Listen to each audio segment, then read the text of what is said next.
walk someone else off. And as they celebrate, their manager and their fans look to the heavens and say, thank you up above. The losing streak is finally over.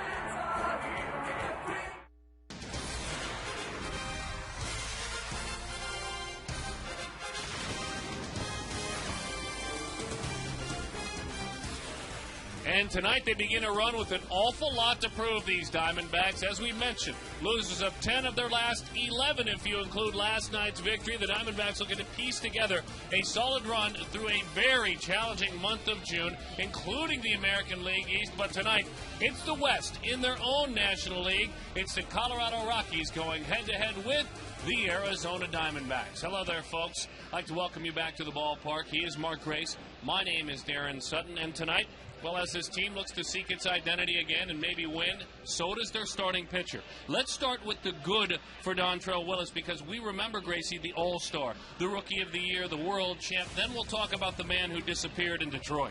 Well, Dontrelle Willis came and burst onto the scene. He had that herky-jerky delivery. He was dominating, and he was a guy that always had a smile on his face. He could beat you with his arm. He could beat you with his bat, and he was a great athlete on the field. He was a guy that really, every time you went down to South Florida, you were like, man, I hope we don't have to see Dontrelle Willis. Well, unfortunately for him, that all changed when he moved up to Detroit, because all of a sudden up there, that's where the fun ended, Darren. The fun ended for him. He started missing wildly out of the strike zone, lost his confidence, spent some time really just psychologically on the disabled list. Similar to Rick Ankiel, just missing the strike zone. Well, he started to slowly piece it together in Detroit. This year, he's not all the way back. He talks about what happened in Detroit. I just tried too hard. I think I pressed too hard. It's almost like kind of like transferring to a new high school your senior year. You want to impress everybody quickly, and I just fell into a rut, you know what I mean? And, I stopped loving the game, I think, and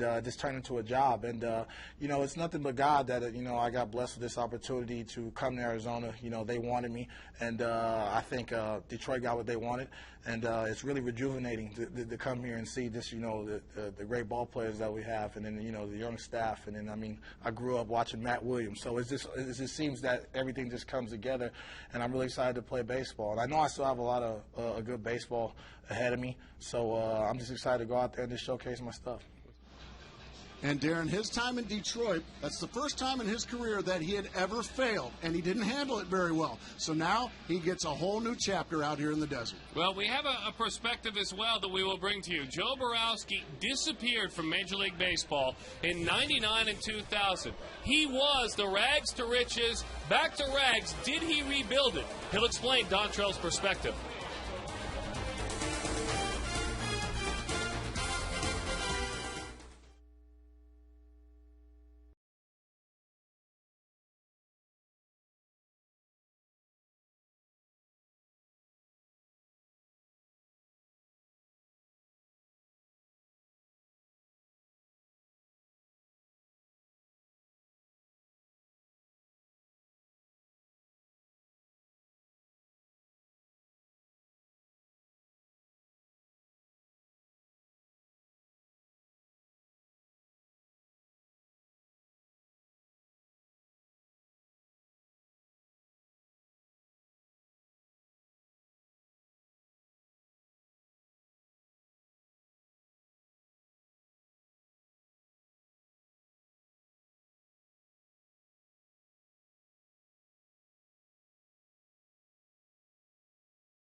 Back here at Chase Field, the perspective of Joe Borowski on our pre- and post-game shows, breaking into the big leagues in 1995, pitching regularly in 96, 97, and 98, and then disappearing. As a matter of fact, a trip to Mexico to get him back to the big leagues.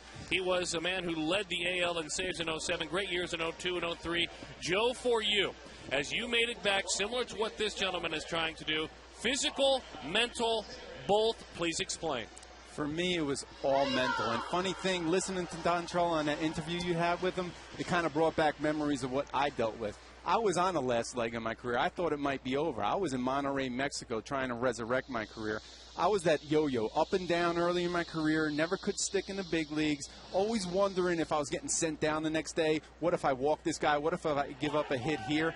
That's the kind of things you cannot do as a pitcher. It's tough enough to get guys out. He's going out there trying to impress people instead of just going out there and doing what he does best, and that's pitch. You can't go out there and hope you don't throw a strike, hope you don't walk somebody. You got to go out there with confidence and conviction, go out there and believe in yourself. He did that early in his career, and if he can do that, he'll be successful again. He just got to go out there and trust in himself, not short on things. If he does that, he'll be fine. And the funny thing is Dontrell can do this. There he is, all aboard the D-train, rolling into Arizona. Rockies D-backs. First pitch coming up next.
They're watching around the world in Iraq, Germany, Italy, Southwest Asia, South Korea, and Japan. Welcome, and more than anything, we thank you for your sacrifice and your service. Get home safe. Dontrell Willis ready to go. The left-hander making his Diamondbacks debut, coming on with an ERA this year of 4.98 in 8 starts in Detroit, where he became expendable. The Diamondbacks giving him an opportunity. The numbers delivered by our good friends with the UPS store. The career of Dontrell Willis. And his first pitch as a Diamondback is high and inside, 1-0 the count. Of course, at 21 years old, broke in as a member of the Florida Marlins, was the Rookie of the Year, edging Scott Pasednik back then of Milwaukee. And it's a high fly ball left field. Lefty on lefty. Connor Jackson is there. And he puts that one to bed. So Carlos Gonzalez, 4 leadoff homers in his career, all of them against the Diamondbacks. Dontrell finally got it. Visiting lineup brought to you by KFC. UC Gonzalez at Spilborg's. Jason Giambi gets the start. Troy Tulowitzki, Brad Hoff, Melvin Mora part of the bench. Chris Iannetta, Clint Barmas, and Jolise Chassin. Skipper Jim Tracy. really talking a lot yesterday as the first pitch is high and away from Willis, 1-0 the count, about early injuries, adversities, and saying we just weren't about to allow them to be excuses that we could lean on. As that one is fouled off of the plate, 1-1 the count. Now he's about to get a couple of more of his troops healthy again. And they're right where they want to be. Within a stone's throw at the top of this division. I think still many people think these Rockies are the favorites. I remember in spring training, Darren, you and I both thought top to bottom this was the most talented team in the West. That being the Colorado Rockies. Injuries have certainly hurt them. That guy is by far the best pitcher in all of baseball, Ubaldo Jimenez. We will see him tomorrow. Looking forward to that. The 2-1. Fastball is away. So far, fastball 84, 85 miles an hour. And folks, you have to understand with Willis, as he coaches himself a bit, come on, let's go. The 3-1. And it's a walk. It's ball 4. I don't think any of us, Gracie, are expecting him to put on a black jersey and move into a new home in the state of Arizona and suddenly flip to a guy that used to pitch in Florida. That's not logical, and that's not fair to him. That's not fair. And, you know, there's a reason he became available. It was because he had a rough go for a while, for a few years in Detroit. Couldn't find it. Showed flashes of good, but a lot more flashes of bad. And the flashes of bad have been what you just saw, wildness. Yeah, we're talking about the stop in Detroit. You speak of 9.2 hits per 9 innings and 8.2 walks per 9 innings in those 2+ seasons, as that one is inside 2-0 the count. So certainly in our role, as we try to do every night, we pull for the home team, no doubt about it, with regard to Dontrelle Willis, but we're learning along with you right now. The 2-0. Helped him out a bit. Look at this. LaRoche flags it. There's one. Are you kidding me? How about that? Maybe a little bit of luck to get you back on track. Whatever it takes, Darren Sutton. Wow. Whatever it takes. D-Train, maybe your luck is about to change. That should have been a ball. Instead, it's 2 outs, my friends. We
full, a gift basket of luck to start his Diamondbacks debut. Just an excuse me swing there from Giambi. A nice play by LaRoche, even getting the out at second base. And then a nice job by Dontrelle Willis getting over to first base, becoming the first baseman, becoming much more athletic as the first baseman, and getting the big double play ball.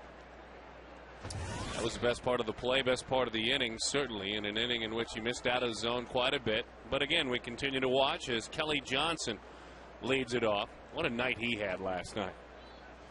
You look back at Kelly Johnson's night, folks, and you will see, wow, he was on 5 times. How about 4 walks? 1 for 1 with 4 walks. He was the only Diamondback to draw a walk, and he drew 4 of them. Jolice Chacin. Let's take a look at the numbers for the 22-year-old right-hander out of Maracaibo in Venezuela. Diamondbacks know his name, no doubt about that. He went 6 innings, gave up 2 runs back on May the 25th, beat Arizona 3-2. Curveball ended dandy, and Johnson goes down on strikes. Let's take a look at the Diamondbacks, and their lineup is brought to you by Southwest Airlines. You've seen Kelly. Justin bats second. Stephen Drew, Adam LaRoche, Mark Reynolds. Good to see his hand is okay. We were concerned about him coming out last night. Chris Young, Connor Jackson, Chris Snyder, and Dontrell Willis. He's always been able to hit. He can hit. That hand's just fine. I guess it is. Skipper was saying he was going to run for him no matter what after the game last night. But, boy, when you saw him come out, you thought, I hope it's not x-rays and broken fingers. It wasn't, and that's good news for A.J. Hinch. Nice to be with you on a Saturday, Darren Sutton. It's good to have you in town, not on a network assignment. Maybe in St. Louis. Hot shot down the line. That's probably where you would have been. Well, it's just nice to be back out here for the debut of Dontrell Willis out here in the desert. You know, the other thing that you miss consistently when you're, gone, and we're proud of you. We're proud that our guy is the nation's guy, are the black jerseys. Love them. Did we ever get any feedback on maybe doing them on the road? We haven't yet, as that slow curveball has now netted 2 strikeouts, and it's an equal opportunity K pitch because it got a lefty, and now it gets a righty. Both of them break out of the zone. Both get swings and misses. That is a pretty doggone good curveball. Doesn't throw it a lot, but funny thing, it looks good. It looks really good. Only throws it about 1 out of every 10 pitches. Fastball, slider, changeup, and curveball for the right-hander. Changeup, strike 1 to Stephen Drew. 282, 4 home runs, 19 batted in. But with regard to those black jerseys, I've been speaking to some of the Diamondbacks about it. They like to wear them on the road. Love them. So hopefully we'll see them occasionally on the road, shake things up a little bit. That's fine if you want to do it only on Saturdays on the road. But they're just too good looking. They're sharp, no question. I'm a fan. The 1-1. That pitch bounces in there. 2-1 the count. Now I'm sure there's a process you have to go through, and memos and conference calls, all the things that go along with being Fox Sports Arizona, similar to changing uniforms. You got to get together, have meetings, and then meet before the meeting. If you're changing jerseys, I'm sure that's what you have to do. That pitch is low. Steven looks at it. 3-1 the count. But if that's what you have to do, gosh darn it, do it. I like the fact that you're emphatic about your beliefs.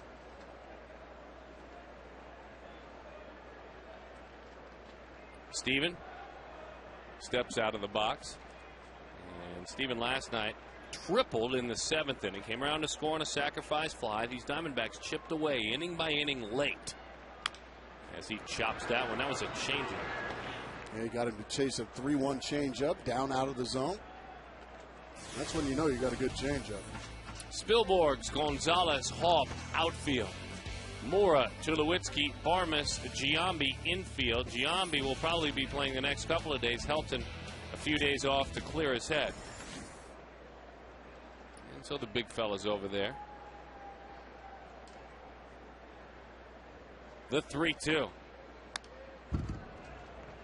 I used to think back in the old days, and then we'll put this topic to bed, that the starting pitcher was able to weigh in on which jersey was to be worn that night. If you had multiple jerseys, yeah, that's the way it was with the old colors. When I was playing here, you had sleeveless jerseys, you had the home purple jerseys, you had the full sleeve jerseys, and everybody was different. 3-2, hanging around as he fouls off a breaking ball. Brian Anderson loved the home purple jerseys. He always wanted to pitch in the home purple jersey. Kurt Schilling liked the best type home jersey, and then Randy Johnson liked the full sleeve jersey. So it was whatever the starting pitcher wanted, that's what you wore. See, you learn something new every day, don't you, folks? I thought that was the case. Now we're right. Ground ball, and it's a foul ball. beat him with a fastball in. He was just out front cheating a little bit. Good dive on his pitches as well.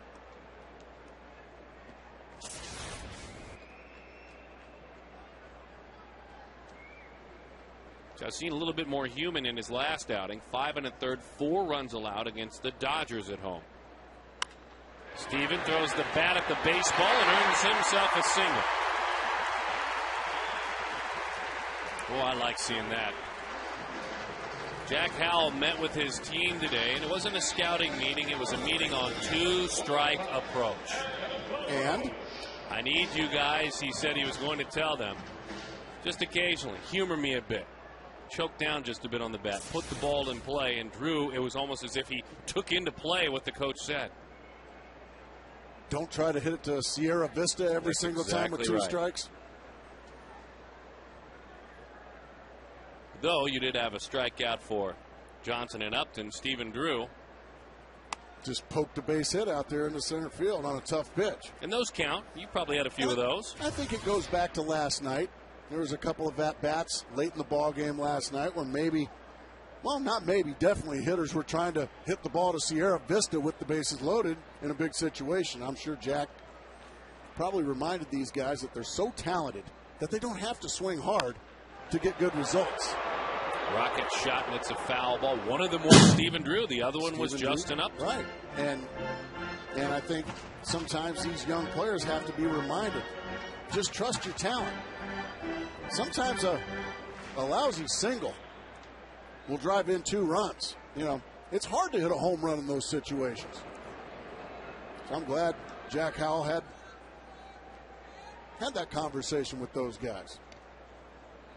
And it's amazing, even at this level, you have to be reminded. Sure. I think the biggest mistake you can make as an instructor at this level, though, is to assume. To assume that they're here, so they should all know it. That's very true. That was a couple of generations back. They did it then. Right. You just got yelled at and you didn't play for a week. You got some heavy pine time, and you learned your lesson that way. Breaking ball is called in. There he is, pushing the envelope. Stephen Drew moves up. Love seeing that from Stephen. We've talked about it, Gracie and I. This is our 4th year working together. We will always praise him when he puts his foot on the gas. He always has the green light. Now he gets a good jump. Iannetta, a poor throw in the dirt. Drew easily in there. Troy Tulowitzki really didn't stick his nose down there and try to stop the ball from getting into the outfield, so that'll be Iannetta's error, even though Troy Tulowitzki will probably tell you, you know what, I got to keep that ball in the infield. Well, as he catches his breath and Tulo reflects, now if you throw it in the dirt, that's a run. 2-2. Instead, he chases a curveball away. Tell you what, he struck out the side. Dontrell will keep watching as he goes back to work.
He loves to compete, and I think he probably appreciates his spot on this 25-man roster as much as anybody.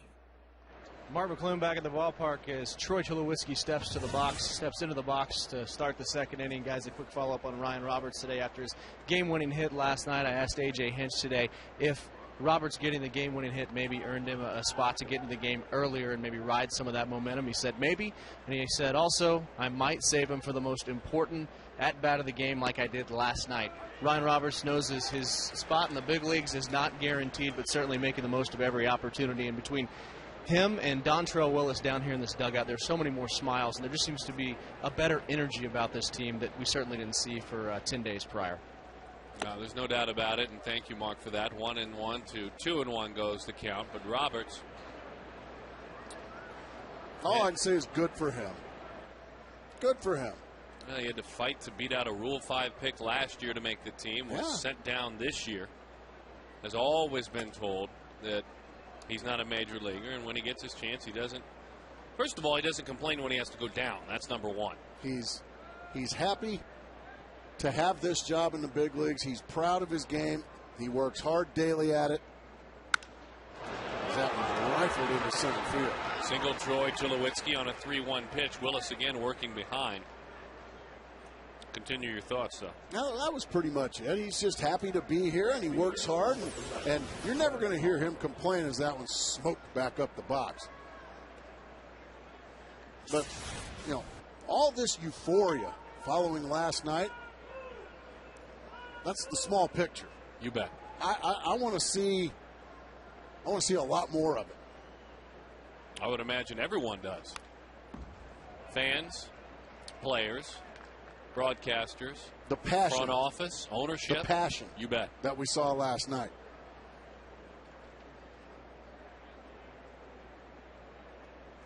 Oh, and 1 the count. Lefty on lefty for Haup. He's got 4 home runs, 17 RBIs. Gas. Reach down, getting a little bit more. Now, he doesn't need much more than that. He can command it a little better. He doesn't need much more than 88 from the left side. That's just right by Brad Haup. But he was in that first inning, and I'm sure he's loosening it up, starting to feel better. Now he gets to 90, 1-2 the count.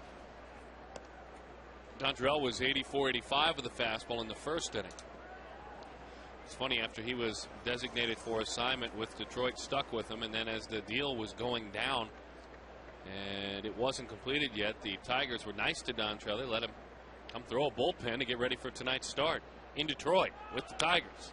That's very rare that you see an organization do that. What does that say about him, the man, then? He's one of the right? better guys you'll ever be around in this game. You interviewed him. You saw what an outgoing, good-hearted guy this guy is. And he's infectious. People like being around him.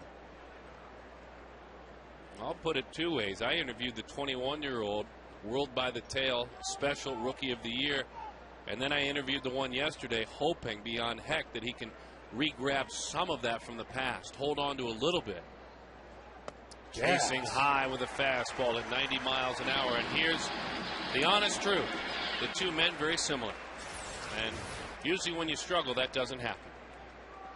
You start chasing the high hard one from Dontrell Willis. It's a lot to catch up with. That deceptive motion, that deceptive delivery. Remember, as Mel Stoudemire, A.J. Hinch continue to work with Willis. He's 28 years old. I mean, that's the only thing that you hope he can capture some of it. 28. Whether he pitches here in the future or somewhere else, he's still only 28. Runner goes, so they have him picked, throw a little bit high, and he got a huge jump as well. Tulowitzki really cheated a bit on Dontrell. No, he cheated, and then Dontrell threw a poor throw over, as you can see, and there was just nothing at all Adam LaRoche could do. They've got him picked clean, but then the poor throw, and Adam LaRoche can't get up there, get back down, and make a good throw. That goes as a stolen base. Dontrell, in his career on the mound, has allowed only 35 stolen bases. There's a high strike, but a strike. 0-1 the count to Melvin Moore, with 39% being thrown out when he's on the mound. So usually does a nice job, but Tulowitzki, he picked up on something. The veteran Melvin Moore, signed to be a part of this bench after a successful career in Baltimore. And he might tell you, if he's in a cynical mood, that he got out just in time. 1-1 the count. They've lost their manager now in Baltimore. He was let go, and Dave Tremblay, and they were blown out in the first game last night. Just a tough year in Baltimore. In that beautiful ballpark. Two guys that used to play in the American League. As the 1-1 is high, 2-1 the count. The other thing about Willis, if you stand up next to him, folks, that's a big fella. That's a big young man.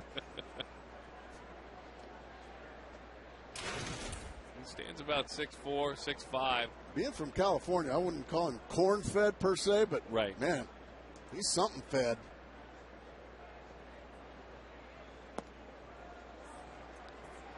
As that one is low. 6 feet 4 inches tall, born in Oakland, California, Dontrelle Willis. Oh, no. No. I'm disputing that 2 1/4. Right here, right now. I'm saying he's a biscuit away from about 250. There we go, yeah. But in good shape. It's not that he's out of shape. He's just a big guy. I'm going to have him weigh in. We'll change that graphic here soon. Excuse me, D. The 3-1. Ball 4. So he's put himself in a hole again and has missed out of the strike zone a lot. Let's take a look at the defense for the Diamondbacks. He told us yesterday he needs to use them more. It's brought to you by Jaguar, and it'll be these guys. He's a ground ball pitcher. Reynolds, Drew, Johnson, and LaRoche. Chris Snyder works behind the plate. He used that man in left field to start the ball game. Otherwise, Connor looking on. It was a double play to end things in the first.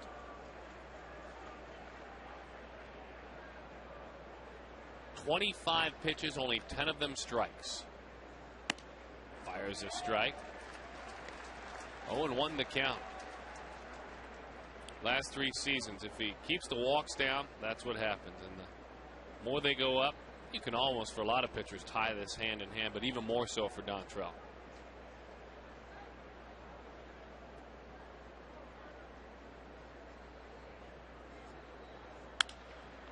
Popped him up. Long run, Upton still coming. A little bit of sunlight he steps into as he makes the play. Well, what a difference it makes just to get ahead 0-1. Puts you in swing mode. 0-1, just a fastball pretty much in the middle of the plate. Iannetta just gets beat by it, pops it up. Upton had a long way to go, but made the play easily. And now Willis, one big out away from clawing through another inning. When he was backing up third, you saw him in the back of that shot. Edwin saying something in his ear, and he turned around and said something to him. No, he's a high-energy guy. May have been talking about Barmas. I mean, that's how quick he's thinking on his feet as Barmas digs in. That pitch is a strike. 0-1 the count. That right there, all the difference in the world this year in his 8 starts. When he falls behind 1-0, opponents hit .357 against him. If he gets the first pitch strike after that, .207. The 0-1. Oh, dear. Didn't get the call there. Is that the first breaking ball? That might have been. I thought I remember one to Brad Hawk. Okay. That's correct. You're right. But you know me, I'm a little dizzy anyway. It's almost all fastballs. Runner goes to third, and he stole it on Willis that time, who again says it's my fault. No, but you give him that. And by doing that, what Troy Tulowitzki did right there to Clint Barmas was gave him a lot to see in the background behind Dontrelle Willis. So he ends up taking this pitch, and it was a fastball right down the middle. But all that commotion behind Dontrelle Willis, all of a sudden now Barmas got frozen, and now he sits in a 1-2 count.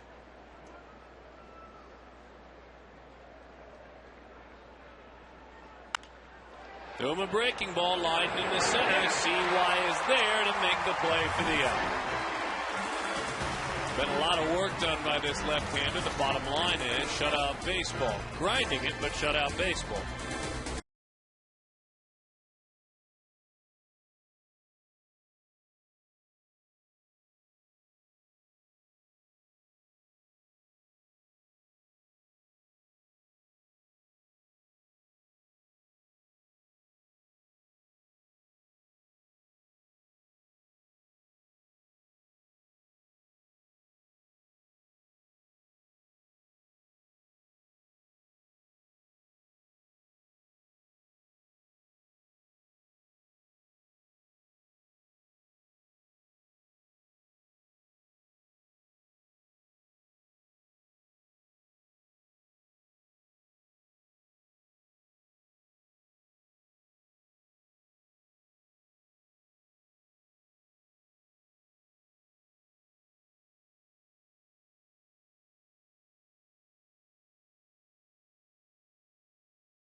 Years.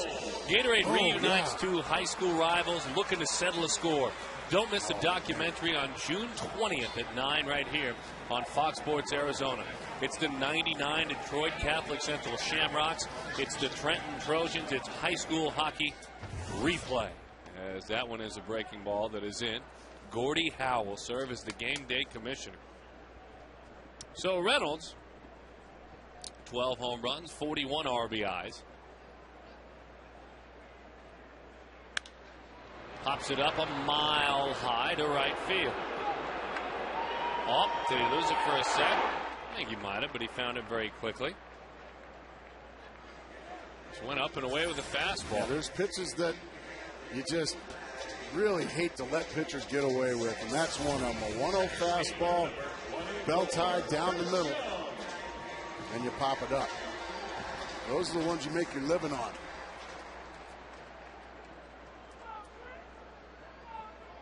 Young last night with a long ball. 9 home runs, 40 runs batted in. And that's a strike. 0-1 the count. What a difference a year makes, too. And we can say it and say it again, but we won't stop saying it because it's deserving. I mean, his career was hanging in the balance. He had lost so much confidence. No He had lost his way. I mean, these are simple numbers, but Gracie, look at the RBIs, okay? And look at the difference in plate appearances. I mean, he's cut down on strikeouts by a full at-bat. Just better. And a lot of those balls he's putting in play are base hits this year. Makes a huge difference.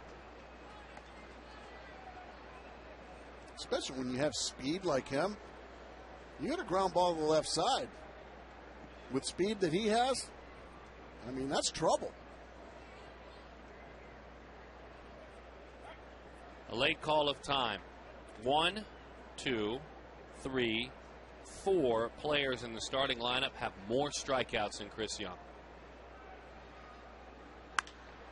High fly ball, right center field. That ball's torched. Right there to make the play.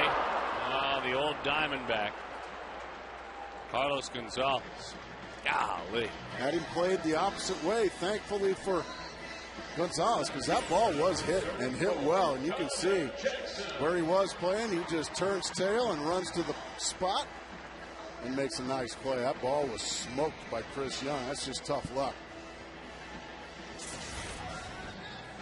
Well, as much as Chris has been able to find his way, Connor, who missed the majority of last season because of Valley Fever, has not.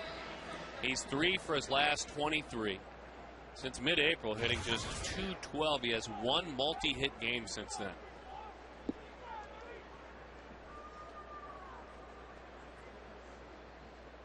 That pitch is away. What have you seen? I mean, I know that he now is getting sporadic playing time. He's not a regular starter, but what have you seen in him? But just not driving the ball. Not driving the ball. And when these guys struggle, and when I mean these guys, I'm talking about the Diamondback hitters. These guys run hot and cold. Their hots are real hot. Their colds are real cold, real cold.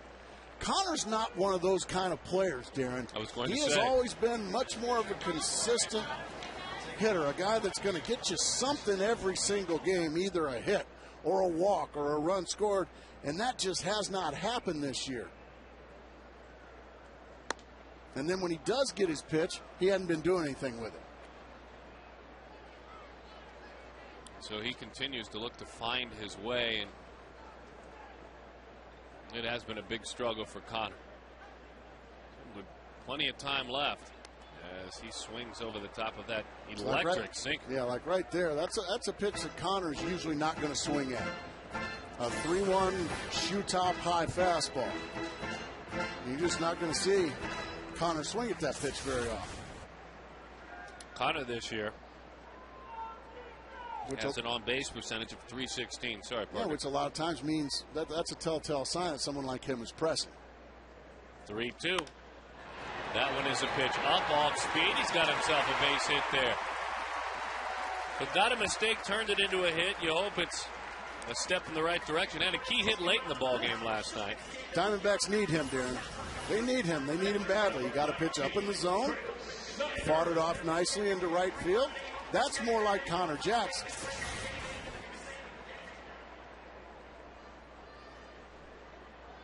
And now Chris Snyder.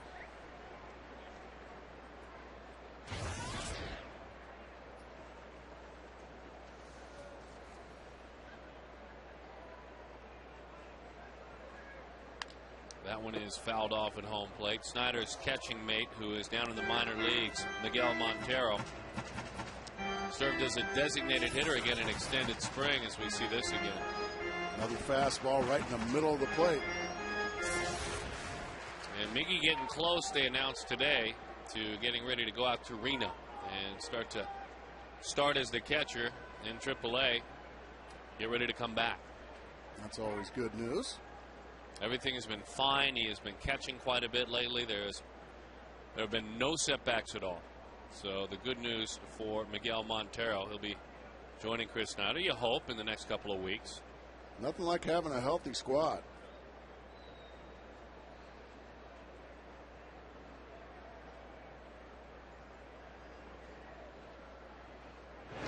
Pickoff throw drives him back. Chris, unfortunately, since May 1st, has really quieted down, hitting just .171 this month. And the month of previous, May and June. Big lead from Connor. They'll drive him back.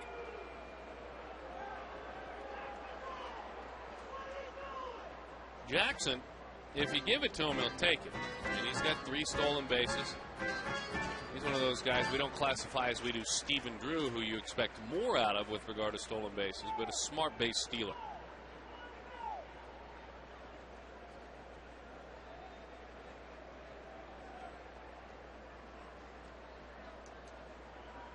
Well, he really thought about it. It bounces in the dirt. Well, that's a nice job there by Chris Iannetta. Coming up, not only smothering it, but coming up with it cleanly. That ball was bounced way out in front of him. He just snared it, kept Connor Jackson at first base. Very nicely done. Iannetta seeing less and less playing time the last few years with Torrey Alba. And then this year, Olivo in town. At some point, he hopes it'll be his job. And again, that one pops out front. Connor doesn't head all the way out. So the count 2-1.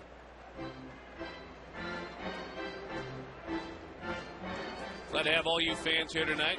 Expecting upwards of 28,000, 29,000. Some passionate fans out there. If you've ever visited the website AZ Snake Pit. They are all gathering They're all together. out there, huh? Jim McLennan is out there. We got a nice crowd tonight, Darren. Yes, we do. Yes, we do. For the second consecutive night. 2-2 the count. That website, by the way, had the great video of Billy Spottiswoode taking up for his team after that walk-off homer a couple of days ago on Memorial Day. He wasn't going to have it, and we still like Billy Spottiswoode, even today. Yes, we do. Stand up for your teammates. Stand up for yourself. Don't let anybody punk you like that. Get him up here. Yep. I knew you'd say that. That one's up and in. 3-2 the count to Chris Snyder. Ball stays inside. He's throwing a lot of good curve balls tonight. That one just missed the elbow of Chris Snyder. So on a 3-2 pitch with 2 outs, Connor Jackson will be off to the races.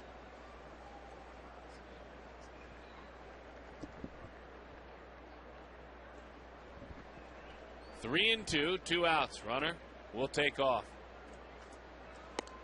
Got him with a changeup, so Snyder's struggles continue. Diamondbacks a hit in each the first and in the second, but they have already been struck out 4 times in this game.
Later, remember a legend in sport and a legend among men, as our sporting world and our world lost John Wooden yesterday at 99 years old.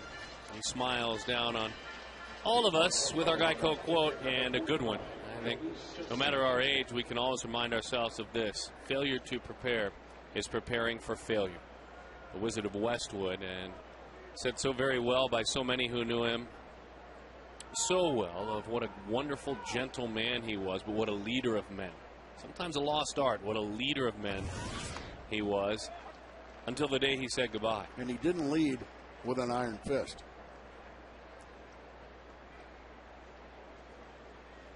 That pitch is in. 1-1 the count. He led by teaching, not by threatening. Right. Helping.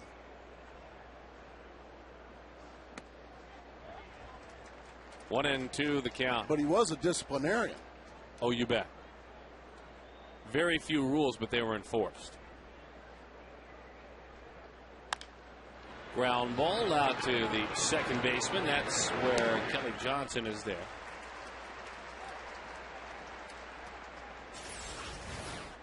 Just a fastball in the middle of the plate. Chassin just hits an easy tapper out to Kelly Johnson. That first out is always important, Darren. Let's see, 35 pitches as he works here in the third inning. Mika Insurance hit zone for Carlos Gonzalez. Love our good friends with the Mika Insurance.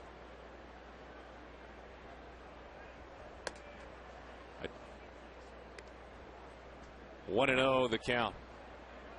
Gonzalez flied to left field. And of course, last night homered. The one team he has handled consistently that nearly got him all year long has been the Diamondbacks.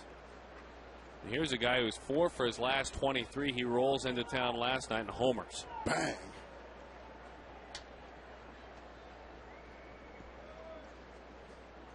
Hitting .357 against lefties this year. As that one misses low. This is last night. Leadoff homer.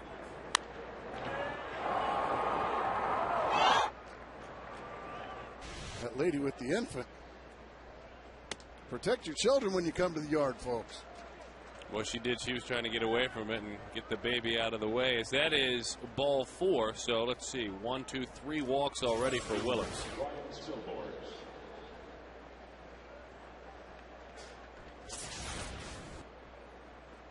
Spilborghs walked back in the first inning. He is 1 for his last 13. He's in there tonight as a right-handed bat, and also instead of Seth Smith, he hits about .340 in his career in this ballpark. Good move. That's a step-off move, and he's got a good one. And that move can come at any time, folks. He can be looking in, getting his sign. Well, he is a very good athlete. He's got that. He can hit. He can run. Gonzalez looked like he might have jammed his hand into the bag.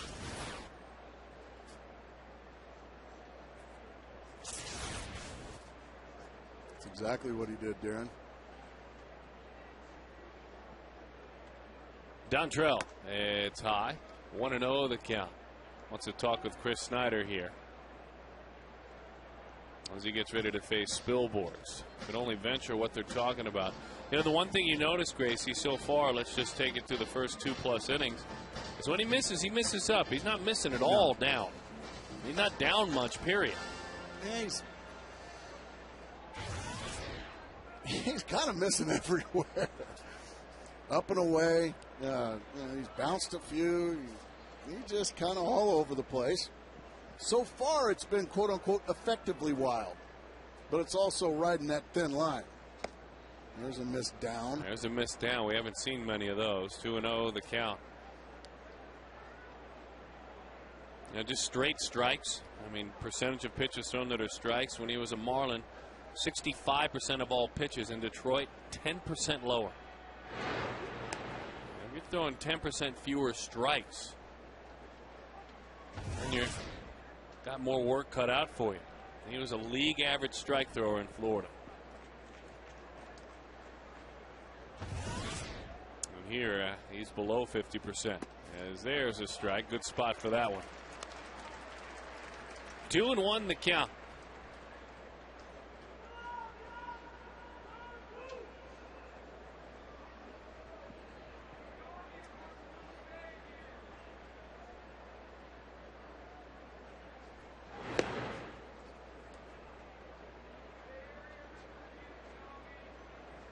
Ubaldo Jimenez is on the mound against Rodrigo Lopez tomorrow. And the game's best pitcher is going to be fun to watch, as that one is a strike. 2-2 the count. We look back, though, to that outing, and the Diamondbacks put some balls in play with something on them. One of the few teams that the next day Jim Tracy is passing along. You guys squared him up more than any other team. Now, you didn't do anything. Right, he had his B stuff, but he still threw 8 shutouts. That's exactly right. Pokes that one into right field. Justin Upton coming on, and he puts it away for the second out. Jack Howell facing Ubaldo Jimenez last time out. The hitting coach explains what made him so good. I thought we got pitches in the zone, and when he came hard with his good fastball, and when he was in the zone, I thought we put the barrel of the bat on it. We hit him hard. We had, at least I can recall, 6-7 line outs and balls in the gap that they made good catches on that could have went for doubles, and then we score a couple runs and it's a whole different game. So, but he made sure that didn't happen. It didn't happen. I mean, Jack certainly has something to build on, and that's a positive. But it was on a day where he was, for him this year, human. Look at what he has done. The no-hitter, of course, earlier. Hasn't allowed anything to the Diamondbacks. Hasn't allowed anything in his last 26 innings.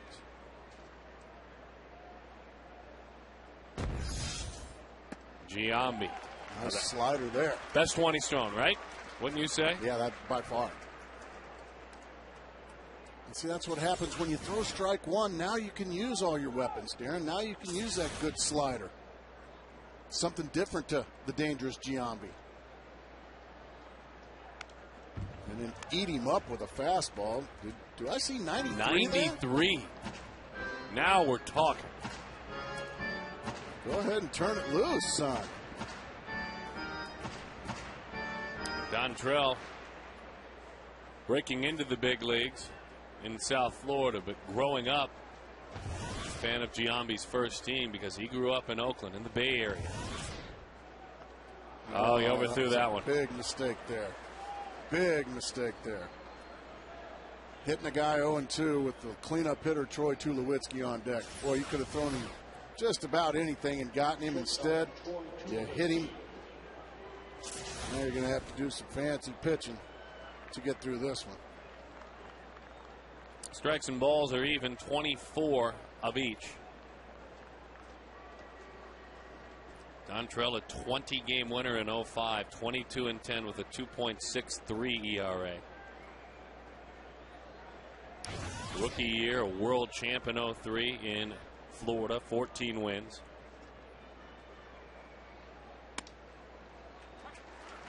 Oh, and 1 the count. Of course, facing a man who many think should have been Rookie of the Year, and Troy Tulowitzki, the year he had it taken from him by Ryan Braun. Boy, what a year Ryan Braun had. One of the better rookie campaigns we've seen. That pitch is outside. 1-1 the count. As he feels for that strike zone still, it's almost like watching a knuckleballer pitch, hoping it gets in that strike zone.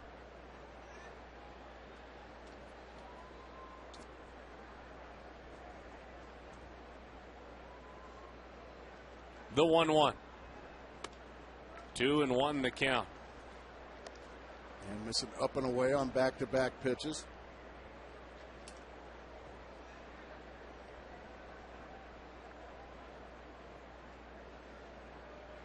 Used to cast a real long shadow over opponents in his early days. Now trying just to get out of the shadows. The 2-1. High, 3-1 the count. Not a lot of crispness to this ball game so far. Not at all. Not at all. He is struggling, and this is, no matter the pitcher, if it's a veteran or a youngster, then all of a sudden you ask for a good defensive play, and a lot of times you won't get it. Guys just ease back on their heels. You have to be careful with this pitch right here. And it's a good pitch right on the outside corner for 3-2. Now the Rockies will be on the run here with 2 outs. 5 3-ball counts already.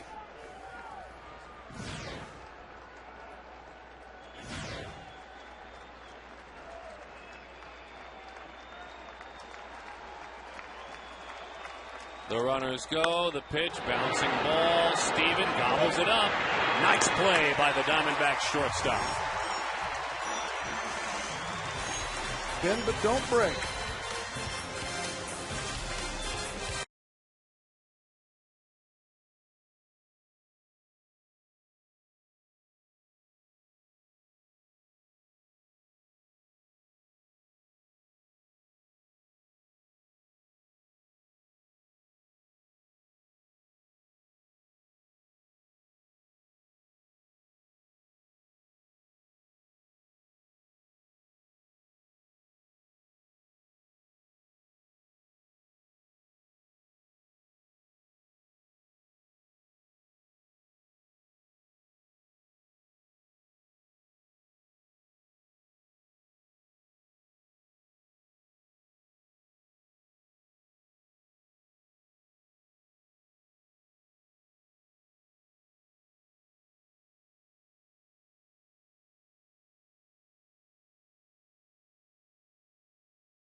NCAA titles. Which two managers in Major League Baseball have won the most World Series titles? Something for you to think about. Dontrell takes a pitch that is low, 1-0 the count. Willis can hit. In his career, he's got 82 hits, a .232 batting average, and 8 home runs in his career in the big leagues as he takes low. 2-0 the count. Again, you talked about it earlier, Gracie. He's just a good athlete and a big, strong guy. Just wanted to take a look at that one. 2-1 the count. See what a strike looks like. He found out.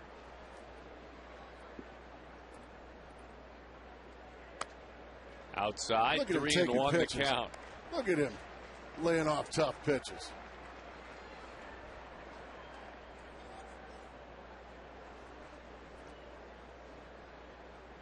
On 3-1. Goes to work. Ground ball. Base hit right field for Dontrell Willis. It's not a surprise to any of those guys in the dugout if they face him in the National League. He's a hitter. Just put some serious top spin on this ground ball. And right between Giambi and Clint Barmas. So the bottom of the third starts nicely for Dontrell and the Diamondbacks. Let's see if they can find a way to solve Chassin right here. Pitch is low, 1-0 the count. That was a good shot. He got to first base. Tapped Jason on the shoulder. Sorry, man, I didn't mean to hit you. Probably wanted to say, I didn't want to hit you either. Yeah.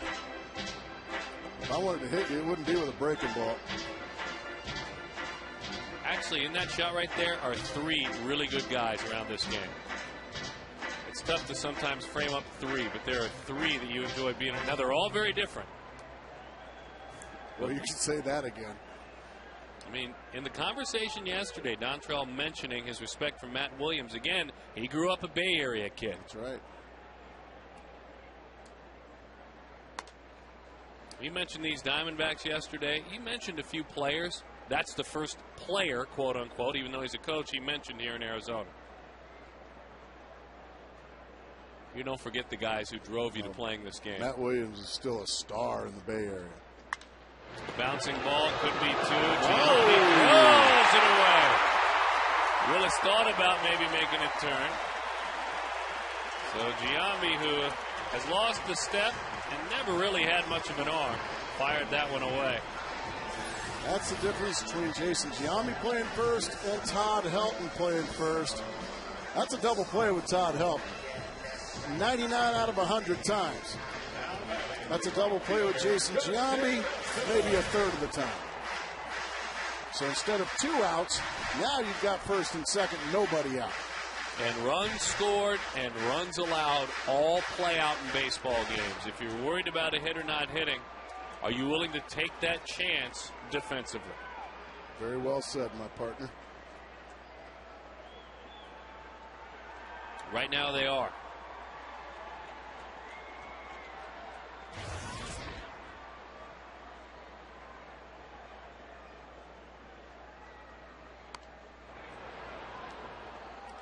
I wouldn't mind seeing Justin Upton drive it in the gap right there. Or maybe something like this, or Chaz Roberts air conditioning cool play.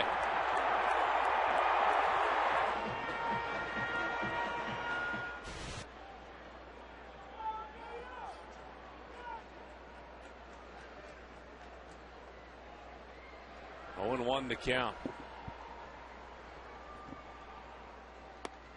Takes low.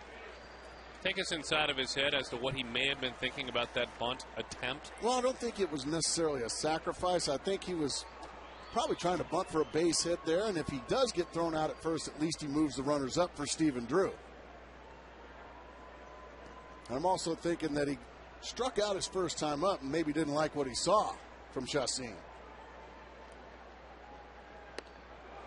Boy, what a change of pace. That downward dive, almost like a slow splitter.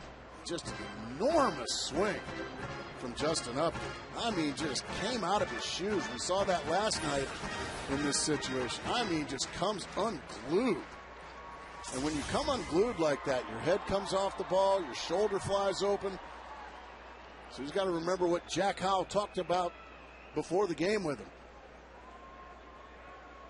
Sometimes you got to press the brake as well as the accelerator. Well, now especially with 2 strikes, the 1-2.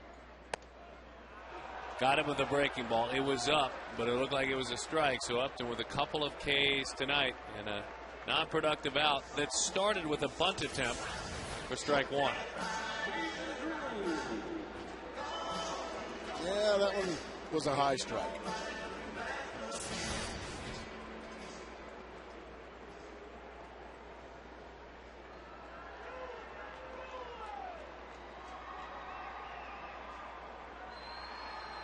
All right, let's see what Stephen Drew can do. He singled back in the first inning.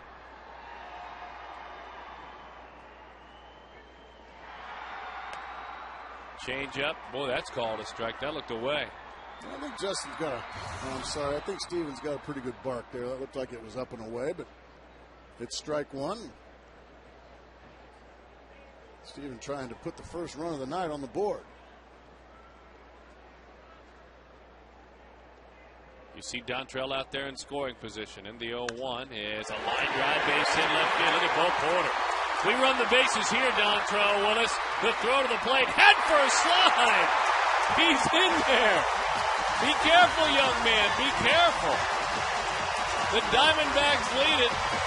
Dontrell diving into the pool here in Arizona, head first.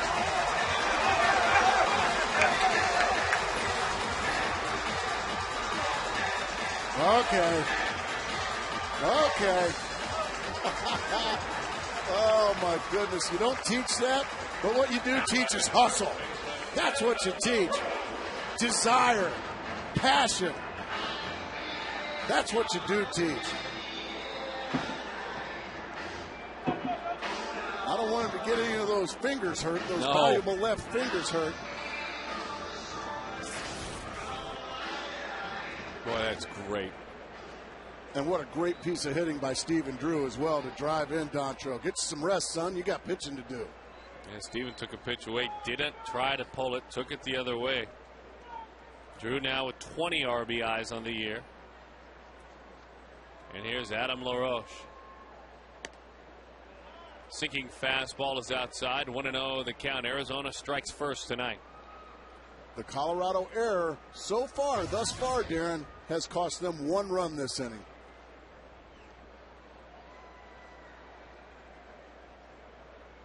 By all intents and purposes, this inning should have been over after the strikeout to Justin Upton.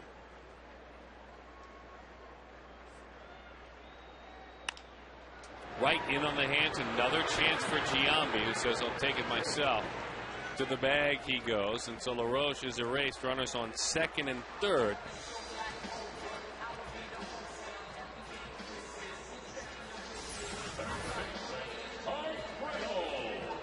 This one he doesn't have to throw, he can just take it himself.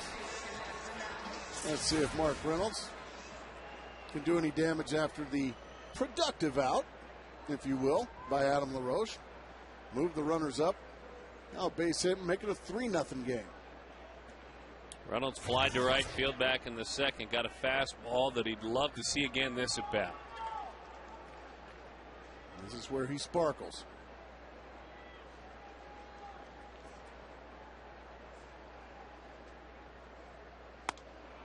Slow breaking ball, 0-1 the count. I'd love to see a homer to right.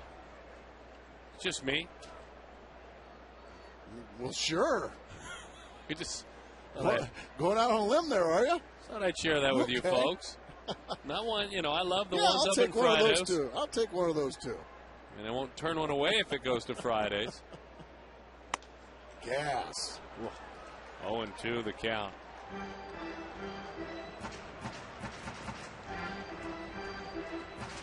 "12 home runs for Mark, 12 home runs for Kelly Johnson.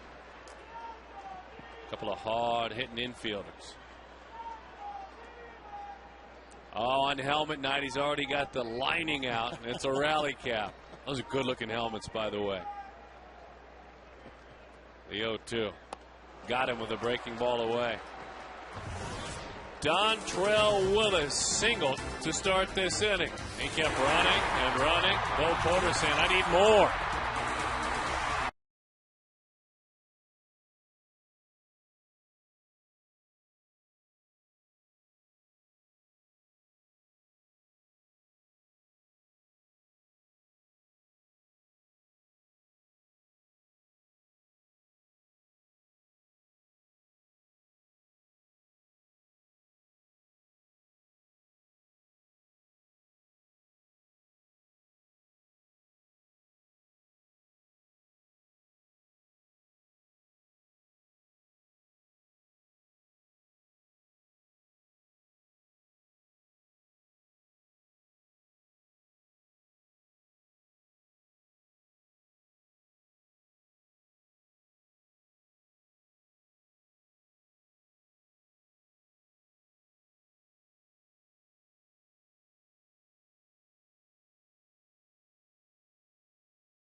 Welcome back. We're high atop Chase Field. Mark McClung with you from row ZZ, described by Dontrell Willis to Darren Sutton yesterday in an interview. Willis says that when he first signed to play professional baseball, he came up here. Remember the Mesa Cubs? He was given tickets to the Cubs-Diamondbacks game and sat up here and then came back up here yesterday just to get a little bit of perspective of how far he has come since he signed. He's been to the top of the mountain, the World Series, and back down again and trying to find himself. But in that process of finding himself, he was very candid not only with Darren Sutton yesterday, but also with a number of riders in front of his locker in the Diamondbacks clubhouse. He said at times he felt like he has been in quicksand, and when asked if he's changed his mechanics, he said daily. But since we're high atop Chase Field, kind of fitting that Dontrell Willis said that he feels like there's some help from the man upstairs, saying that he just bought a house in Arizona and that he feels like things are about to turn around for him in a big way. And so far, so good for Dontrell Willis. My question to the two of you back in the broadcast booth, Darren and Gracie, is as you kind of see his body language at work here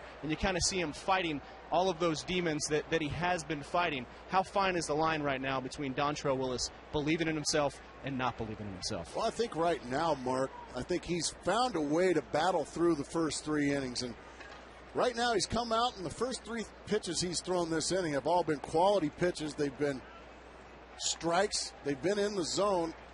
And maybe that trip around the bases after a base hit, after moving to second on the air, and then the exciting dash home, the head first slide, maybe he's feeling things. Maybe that might get him into a bit of a groove, as that one's hit to the right side. One out here in the top of the 4th. But, you know, and I'll just throw it out there, okay? Maybe he needs to hit and be a part of the game. You and I are thinking the exact same thing. Maybe he needs to hit and be a part of the game, which you're not in the American League. I couldn't agree with you more. That's the kind of personality he is. He did it all the way through. He was a National Leaguer all the way up. And I'm not saying that's right or correct. I'm just throwing it out there for us to chew on for a little bit. A little food for thought. Well, here's the thing with Dontrell and this team right now, because they're one and the same.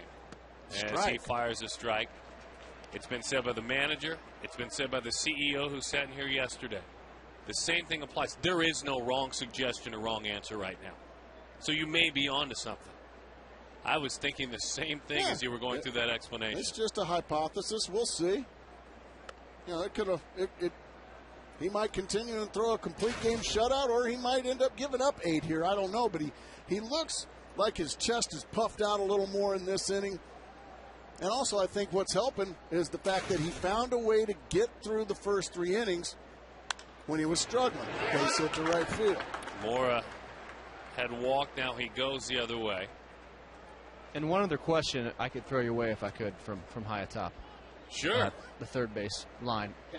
Jim Tracy said before the game that the Rockies' plan of attack against Willis would be patient aggression, basically make him throw strikes. Do you feel like that they are being too patient or patient enough to let him throw a lot of pitches and maybe pounce on him later in the game? Well, I think he's handed them some opportunities, and they haven't seized them. I think they've been very patient. They've drawn walks. They've gotten to a lot of 2-0, 3-1 counts. They just haven't done anything really to this point. They haven't gotten the big hit when they've needed it. They've swung at some pitches out of the zone to help Dontrell out. So I think they've followed the game plan as far as patience is concerned. But once they've got their pitch to handle, they haven't done anything with it. 1-0 the count to Chris Iannetta. I think the greatest example was Jason Giambi ending that first inning. Slider is in. 2-0 the count. A ground ball pitcher this year more than he was last year, and well above league average getting ground ball outs. He has rolled up 8 double plays this season coming into action, and then rolled up another one in the first. 2-1 the count.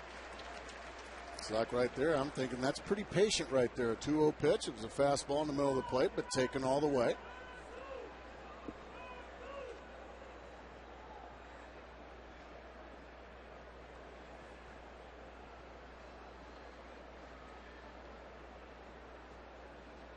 Faced Colorado last year in interleague action. That one is low, 3-1 the count. So they have seen Dontrell, the newer Dontrell, since a lot of us have who follow National League play. He went 6 2/3 at home in Detroit. Gave up 3 runs, walked 4, struck out 4, and lost 3-1. So pitched well enough anyway.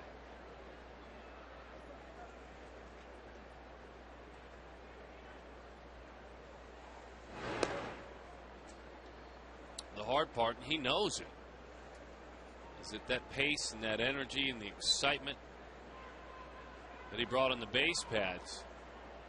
Well, you can slow all of that right down when you get back out to the mound by missing a lot. And by walking guys. And right back to the to the on again, off again. Dontrell Willis here tonight. AT&T trivia question honoring John Wooden and his 10 NCAA titles.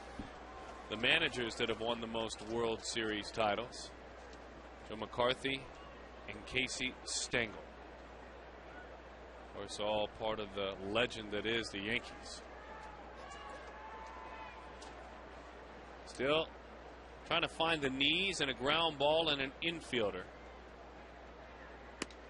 Perfect spot there. That's the pitch you're looking for. 0-1 the count.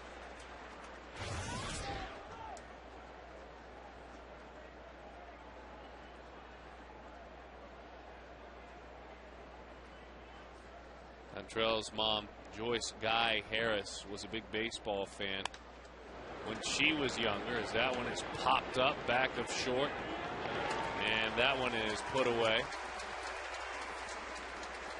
Mark your calendars for All-American Weekend, July 2nd through the 4th, presented by Arizona Milk Producers. Enjoy the D-backs Dodgers series, plus a post-game fireworks spectacular. Call 602-462-4794 or visit dbacks.com. Love the helmets on helmet night.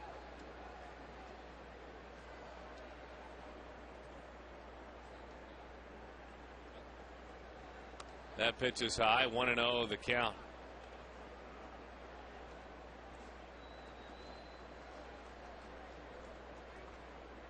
I love the helmets. I know you do. We used to play out in the front yard or the backyard. We'd all have our plastic helmets when we were young. Runners, huge jumps. This has happened a couple of times. Too many times, I think Willis will tell everyone. Big, big jumps tonight. They know he's focusing on trying to throw strikes. I would imagine that was the game plan. I don't know why nobody covered second base. There's an easy out at second base. Nobody covering there. So now, once again, Willis back to work. 2-0 on the pitcher. 3-0 on the pitcher.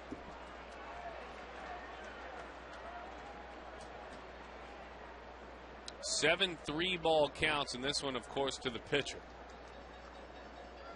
But his love of the game and his love of athletics, like that man, his came from his father.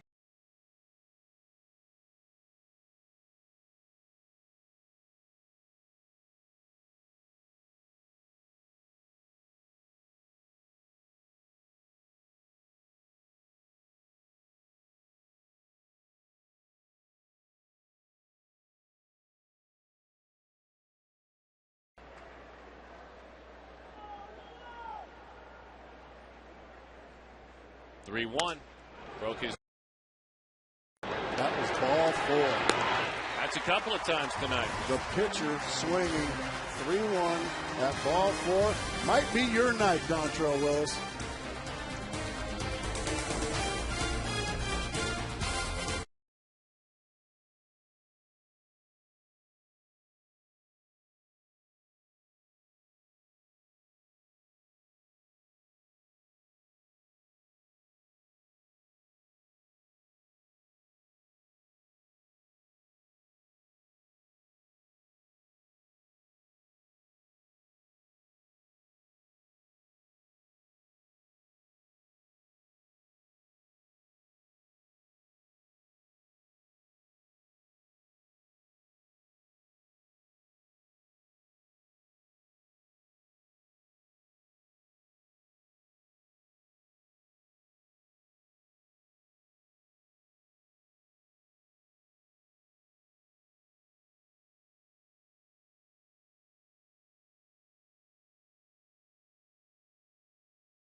To lead it off. Jolies Chassin having a conversation right now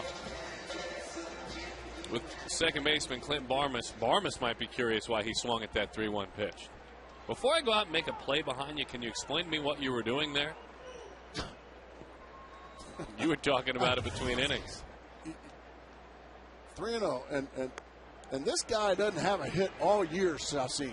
He's hitting donut on the year, okay? And he goes to 3-0, takes a strike, and then decides he's going to swing at an ankle ball and end the inning with the top of the order coming up right behind you. I will fail to understand that. Now, if you're the Diamondbacks, thank you so much. Let's move on. Waving at a pitch outside of the hit zone. You saw it a moment ago. Brought to you by Amica Insurance.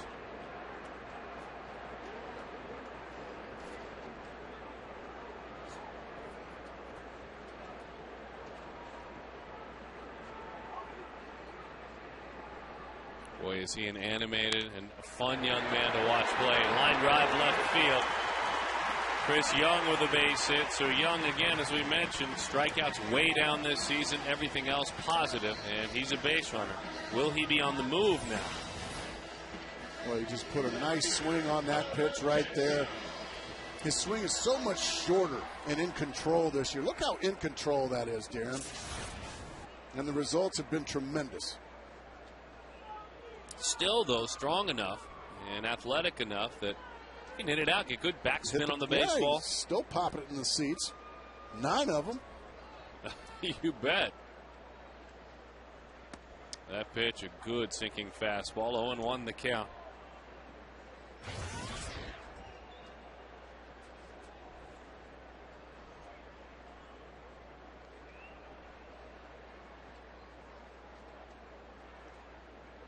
They play Connor a step or two the other way. In the outfield. Infield looking for a ground ball. 5 stolen bases against Chassin this year. Just 1 thrown out.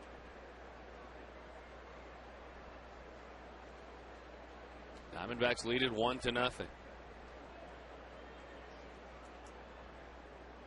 Thought about it, didn't go. 0-2 the count. Fastball in, breaking ball away, and he's in the hole.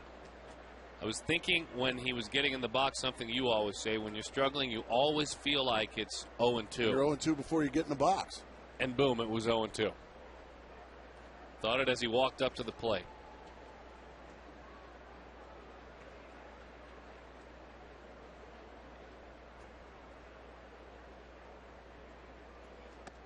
That pitch is outside. 1-2 the count to Connor Jackson. For Chassin, 7 starts now, including tonight, 3-3 with a 3.62 ERA. He beat the Diamondbacks 2 starts ago, 3-2. His only good start at home this year. He has been really good on the road, 1.3 ERA, and at home, 6 ERA. And that includes that good start against Arizona.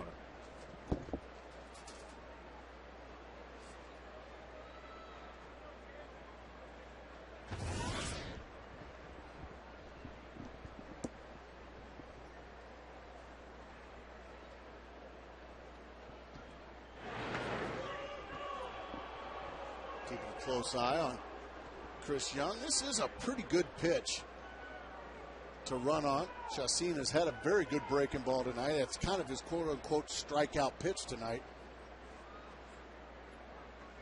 And also, if you get a fastball, Connor Jackson can probably put that in play.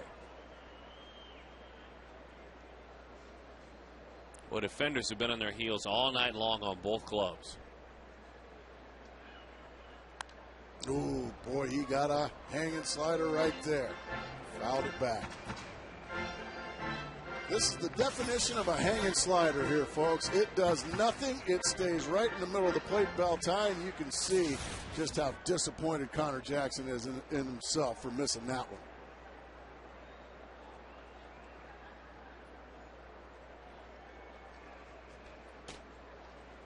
1-2 the count.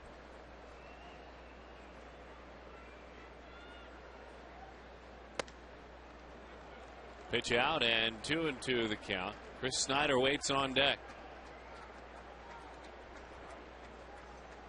Jim Tracy's club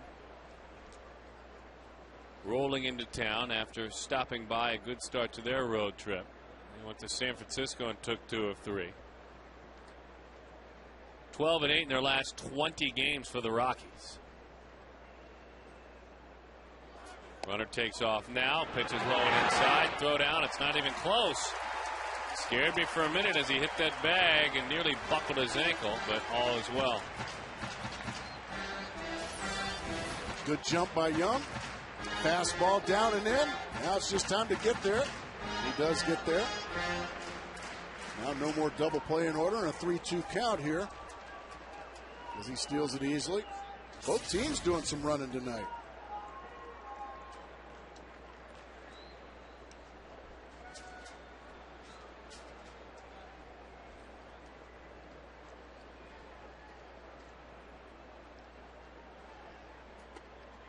That's low, that's ball 4. So something doing now and a big chance for Chris Snyder. Which June series, as we take a look at our text poll, text to 36929, most excites you? Which June series most excites you? Is it the Cardinal? Now we're in St. Louis and we're also here against St. Louis. I don't actually play for the team. Well, you don't? No, not at all. We meaning the traveling party.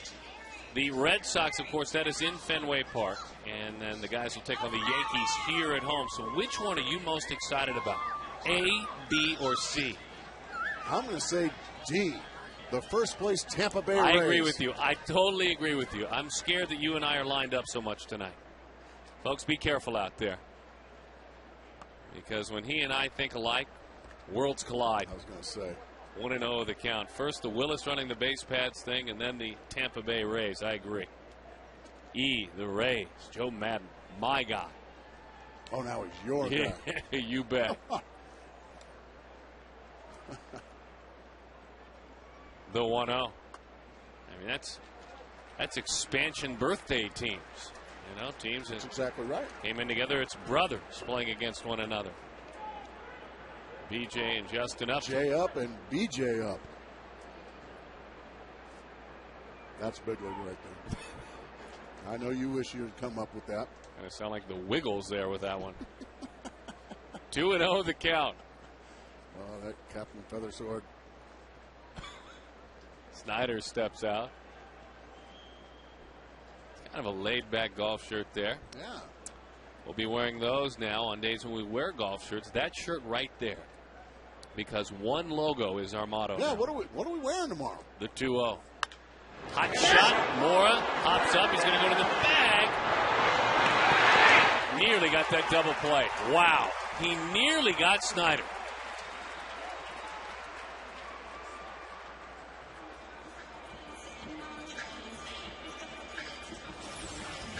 It's a great play by Melvin Moore on the backhand side.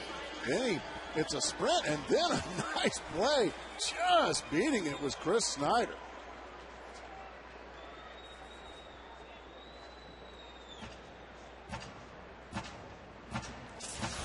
All right, Dontrell Willis.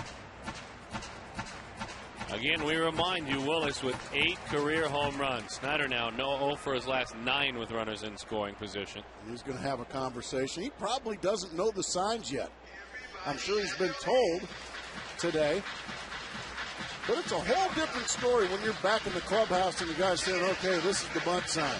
Okay, this is the hit and run sign. Now all of a sudden, you're stepping in the box, and you want to make sure you get these signs right.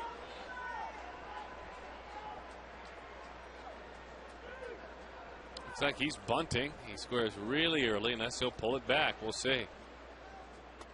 He takes outside. Hard to tell with that take what he's doing. Yeah, he knows what he's doing with the bat. He's playing a little cat and mouse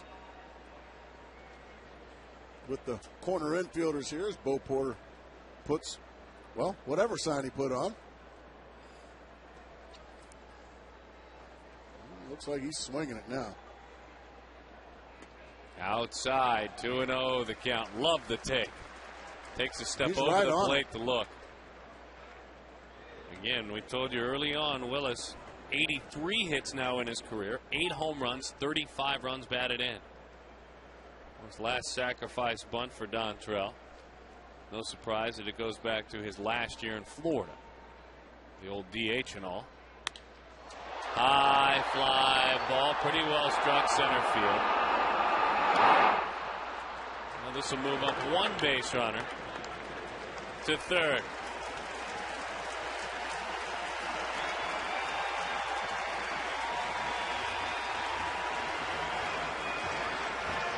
Tell you what, Gracie, I know it's the energy, and he just missed it. This crowd so far enjoying the presence. Simply put up Dontrell Willis. Nice ovation there. Man, that would have been great. Fly out to center field and get a nice big ovation. Man, they're like, boo.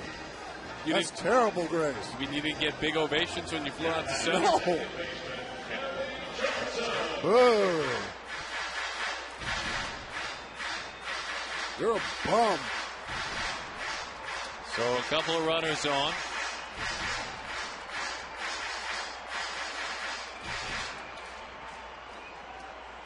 For Kelly Johnson. Struck out. Reached on an error by Jason Giambi. Back in the third inning. Kelly takes outside. 1-0 the count.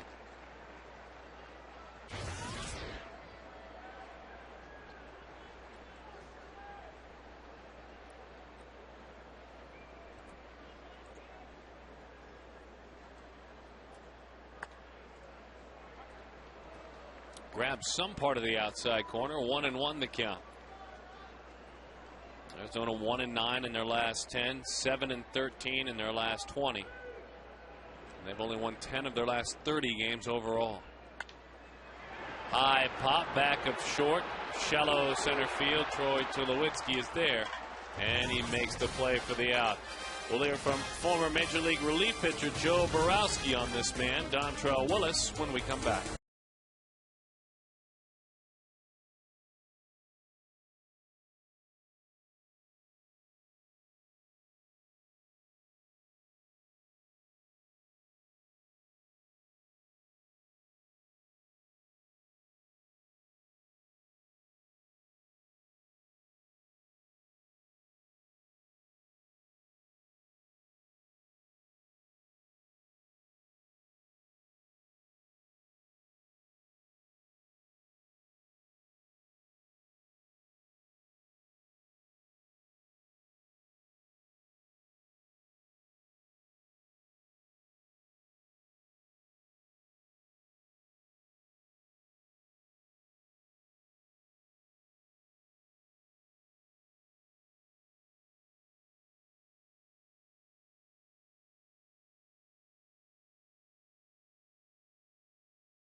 Your perspective, breaking in 95, about 20 games a year, and 96, 7, and 8, but then you had 3 years, as you said in the open, time took you down to Mexico. You understand what he's going through. You're a former teammate of his. What are you seeing so far tonight from Dontrell Willis? For me, he's pushing the ball a little bit. He's leaving that ball up and out, and he's just not following through. He's not getting that extension. For me, he's not trusting himself that he could throw a strike if he just lets everything go. He's kind of just pushing it in there and hoping that he throws a strike. Because you could see, when he gets ahead of the hitters, he's actually got more velocity on it, and it's down in the zone. When he falls behind, you can see him almost getting his wrist behind the ball and pushing it and hoping to get a strike somewhere. It's exactly what he's been doing the last few years in Detroit. He's starting to make some strides tonight. He's getting ahead, being more aggressive. But for me, he's got to overcome that hurdle and do it to every hitter, not just the ones he's getting ahead of. Hey, Joe, is that the same? When you say pushing, does that mean the same thing as kind of guiding the ball? Is that the same thing? Definitely. Okay. You're dropping your wrist, and you're just kind of trying to almost place the ball in there. So you're losing velocity. Your mechanics are breaking down. And first off, the hitters are getting a great view of it because it's on one plane the whole way to the zone. So for me, if he just gets on top of the ball and gets extension like he does when he's 1-2 or 0-2 on someone, he can have a lot more success. He just got to trust himself. The 1-1 is a fastball away. He turned it loose, but it's taken the other way by Carlos Gonzalez. One last question for you, and this is a theory. We've just batted it around. We don't know if there's anything to it at all, but we'd love your take. The athletic, energetic, good teammate who always seems to be moving around, got to run the bases. Does that help him at all being in the National League so he can use both sides of his game? For me, when you're struggling a little bit mentally, anytime you can be out on a field and not thinking about what you're going to be doing when you're pitching definitely helps him because you're just reacting. Now it's just instinctive, and that's exactly what he needs to do, is get back on the mound and just do what comes naturally. Be instinctive and don't think too much. Joe, we'll talk to you in the postgame. Thank you, my friend. Sounds good. Base it into center field, and Spilborghs. Willis, it was funny, that reaction there, getting on himself about wanting to make the play. Again, it's a good perspective. He was a teammate with his, or of his, I should say.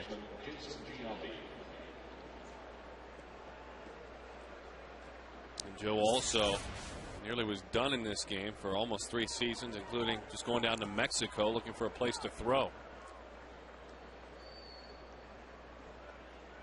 So now Jason Giambi.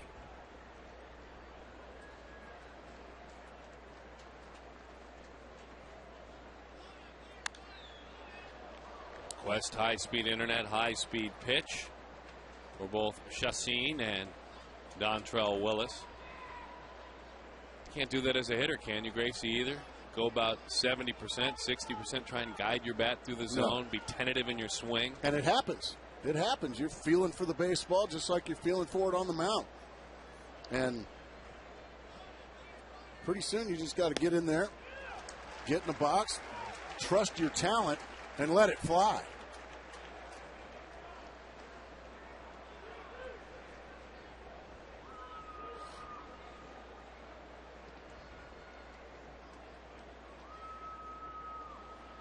This is Giambi's 14th start this year. He hasn't at all pitched in as a pinch hitter. He's 0 for 10 as a pinch hitter. Gas. 3 pitches, 3 strikes. One big out there for Willis. Well, that's just getting your doors blown off right there. 0-2 fastball right down the middle bell tie and right by Giambi.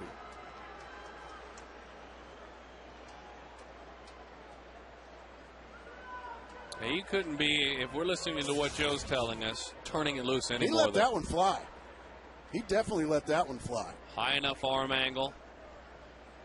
Throwing downhill, big follow through, not pushing it at all or guiding it, as you said as well. Batter of the game right here. Right-handed hitting Tulo. High fly center field, pretty well struck. Young is going back just shy of the track.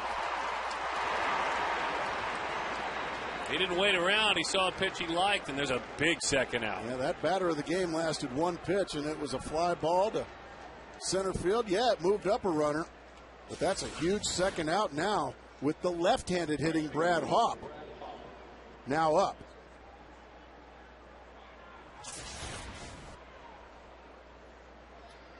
One big out away from getting through another inning where there was plenty of Rockies out there to look at.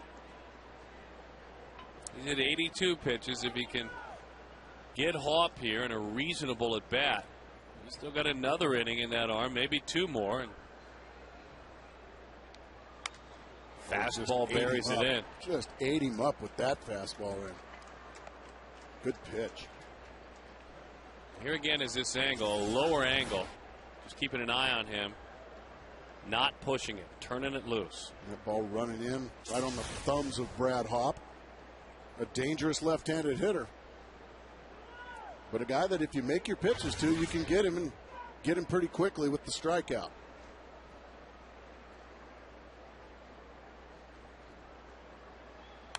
Fastball beat him again at 93.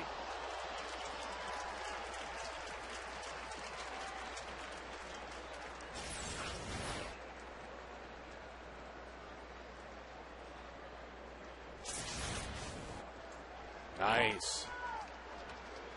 Nice play made. It's our entire staff down there, our entertainment staff. No contract for him, though. No contracts for employees. Part-time or full-time? Yeah, they've already got a contract. The 0-2. Got it! Do it, son.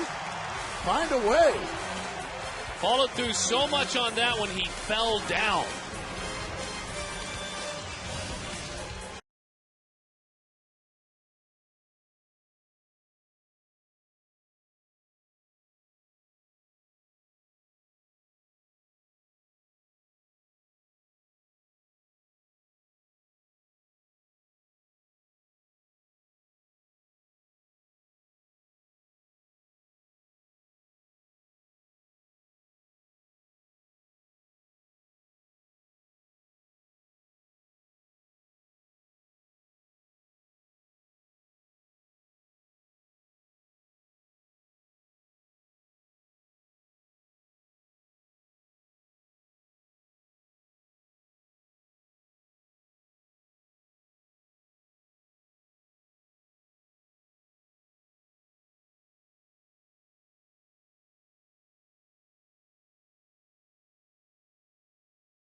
Find out and learn how. Play right here at Chase Field. Our good friends with Gila River Casinos founded it. The interactive kiosk near Section 111 during Arizona Diamondbacks regular season home games. It's Kachinko, and it's our good friends with Gila River Casinos. Justin Upton to lead things off. 0-1 the count.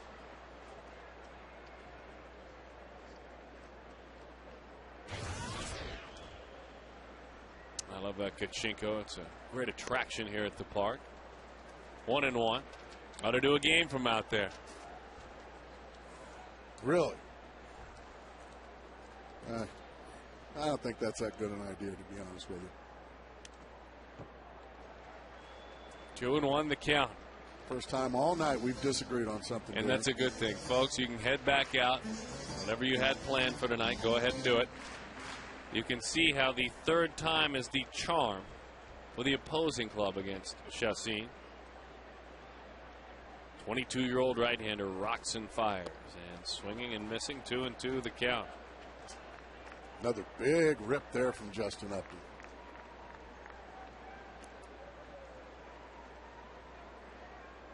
Whoa, hey. Oh, it's always good to see an Eric Burns jersey. That always brightens my day. The 2-2. Waves at a slider outside.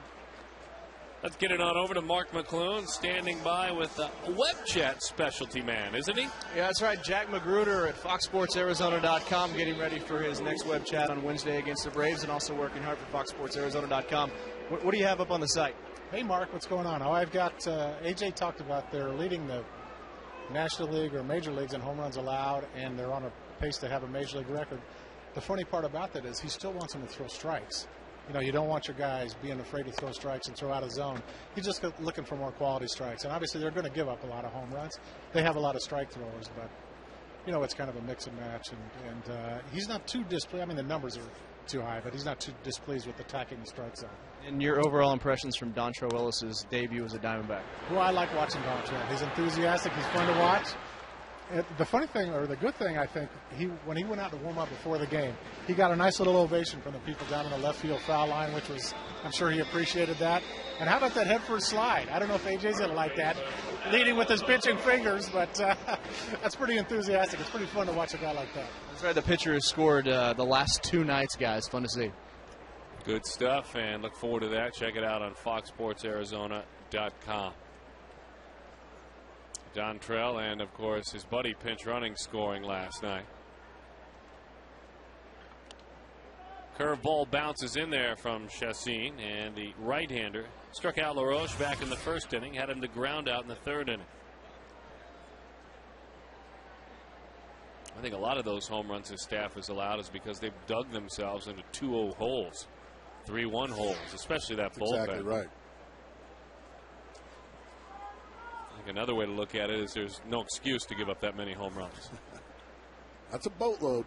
The 1-0. And they'll tell you that. These pitchers will anyway. I mean, none of them will say, well, you know, there's some tweaking here and there. They'll say, I shouldn't be giving up so many home runs. The 2-0. Changeup is outside. 3-0 the count to LaRoche.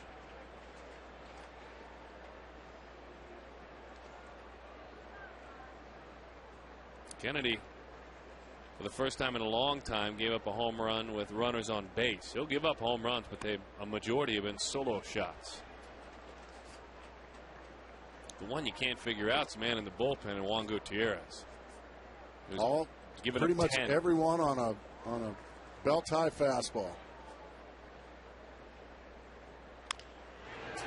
Change up, ground ball, and to the bag goes Giambi. We played 5. The Diamondbacks and Dontrell Willis lead it by a score of 1-0.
You pointed out that with praise, running the bases aggressively, feet first next time, but you love the hustle.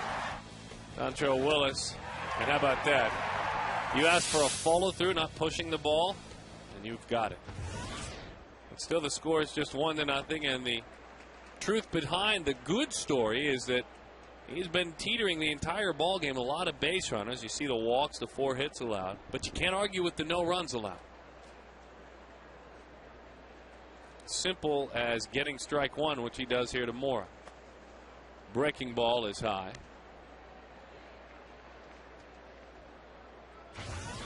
Nearly 900 games in his career, Mora at third base, second most in third base in Orioles history behind Brooks Robinson. And that's saying something. Hot shot. There's another third sacker. Mark Reynolds is there to make the play.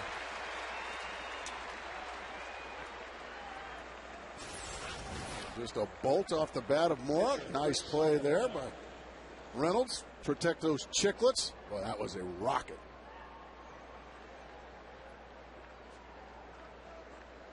And it looked like that hand's just fine from last night. That was scary.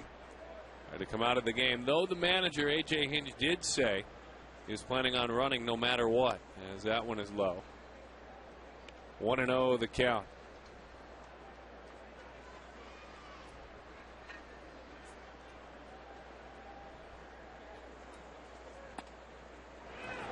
Like a little, almost like a changeup, but it was still. I thought so too. Right around his 85, maybe just a batting practice fastball. We've got to get some answers on that last pitch. The 1-1 shot. That's a fastball at 87, way out front of that one.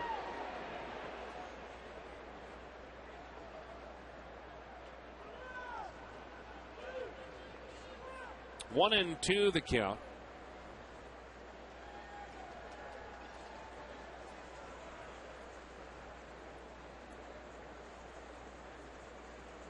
Dontrell deals and just got a piece of it. I think there are times too with the way that he fires at the plate that there are different changes in velocities and arm angles for Willis. He throws a majority of his pitches are fastballs. Always has been.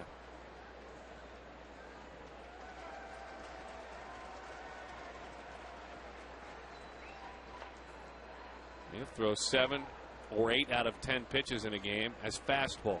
The 1-2. That one dives down and away. Now that for sure was a changeup. I agree. You can see the pitches thrown by Willis. Again, it's fastball slider essentially. And then occasionally he will throw a change of pace. Fastball runs in. 3-2 the count. He's messed around. He got ahead of Iannetta. 1-2. And messed around. Now he's running to 3-2. He's thrown 94 pitches now, Darren.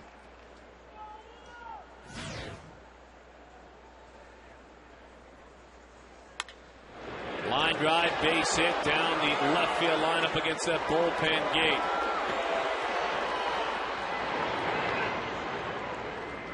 And as that bullpen gate is hit by the shot off the bat of Iannetta, there's no one working out there. Not yet. We got a lot of good work out of that bullpen last night. Fastball down around the knees. Iannetta just goes down and hammers it down the left field line.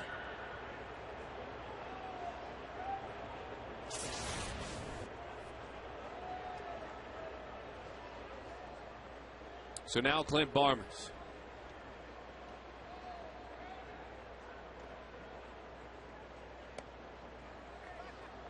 One and 0 the count. Chris Snyder didn't realize he had that baseball.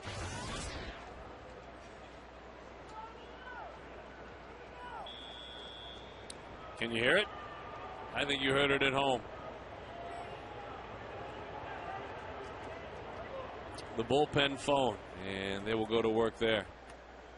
Pitch is low, and he nearly lost that one. 2-0 the count. Carlos Rosa gets going. Want to high step it up to that bump. Father's Day is June 20th, and we have the perfect gift idea. Tickets to the D-backs Yankees series, how about? Yeah. How about that on June 21st through the 23rd? Lower level tickets are still available with the D-backs six-pack. Call 602-462-4794 or visit dbacks.com six-pack. Pitches inside, 3-0 the count. Willis starting to limp a bit now.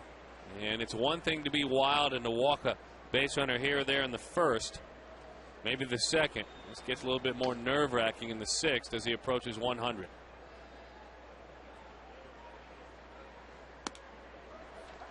Fast strike right down the middle. He looks like he's laboring a little bit. He's the mouth open now, breathing real hard.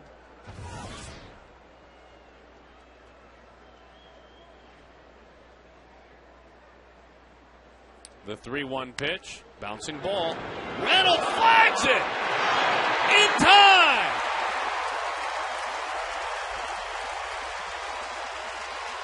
How in the world did he catch that baseball?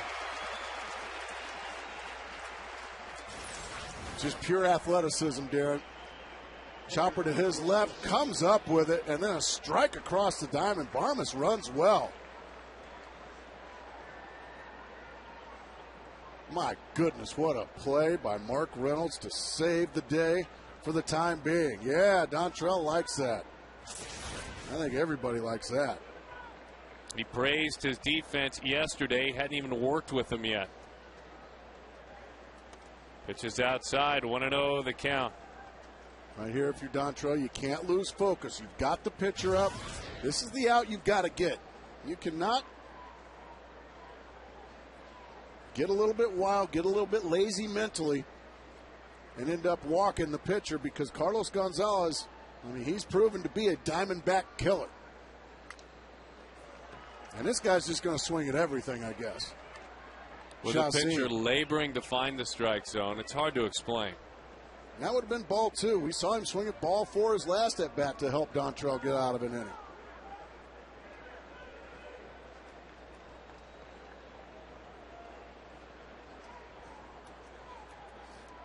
Tracy not happy. Can't say I blame him.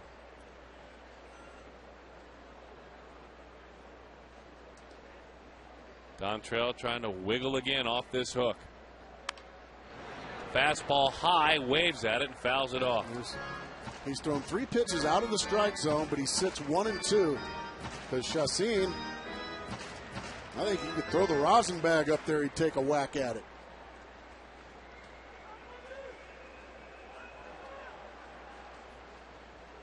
Willis has walked 4 in this game. Strikes and balls not that far off. 45 balls, 58 strikes. This man's helping the cause. The 1-2 is outside. Not that time. 2-2 the count. If you're just joining us, he has been fun, energetic. He has been really inconsistent around that strike zone, but it's worked. He is one big out away, one big strike away from having himself a heck of a debut. The 2-2. Chacin just convinced he's going to get a base hit as we move along. 2-2 the count.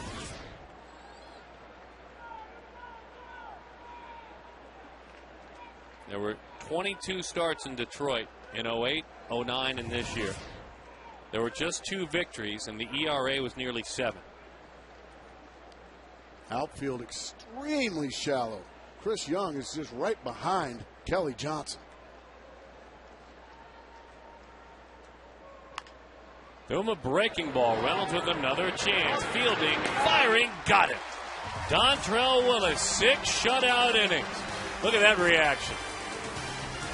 Feels like maybe in the National League with the ability to hit, if he can just throw a few more strikes.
Dontrell Willis. At the end of the day, they know their club has lost 10 of 11. These fans that are here tonight know about their Diamondbacks, and there are times in a season when you recognize who your club is, and honestly what you're looking for, really, truly, a little bit of heart and a little bit of effort. And he showed both tonight, and it was fun to watch him as he tries to piece his career back together. Today's broadcast is on AFN, the American Forces Network, broadcasting to the U.S. Armed Forces, serving in 175 countries and aboard ships at seas. They're watching around the world in Iraq and in Germany, Italy, in Asia, South Korea, and Japan. Welcome. We are humbled, we are honored, and thank you for your service. Please hurry home safely. Drop us an email if you're near computers somewhere. We'd like to know where you are. And we can thank you on the air for your service. Visit foxsportsarizona.com and go to the Diamondbacks link. Email the booth. Here's Mark Reynolds. Let's see if you can extend that lead here. Dontrell Willis has done everything and then some for you. He's even hit and scored the only run. What else can he do? Go ahead and extend this lead now and give him some breathing room. No balls and 2 strikes to count. Once a runner gets out there into scoring position, we'll pass along again. These two teams combined are 1 for 18 with runners in scoring position tonight. The Diamondbacks with a lone hit, they're 1 for 8.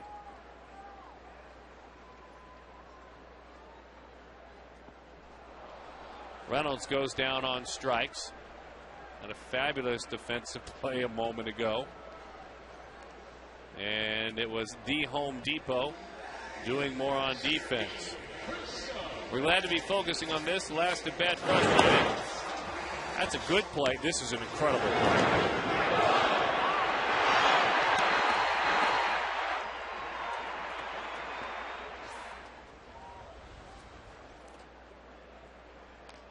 Well, you're hanging on by a thread in a 1-0 game. Every out is paramount. Mark Reynolds, he was on either the assist or the put outside of all 3 outs there in the top of the 6th inning.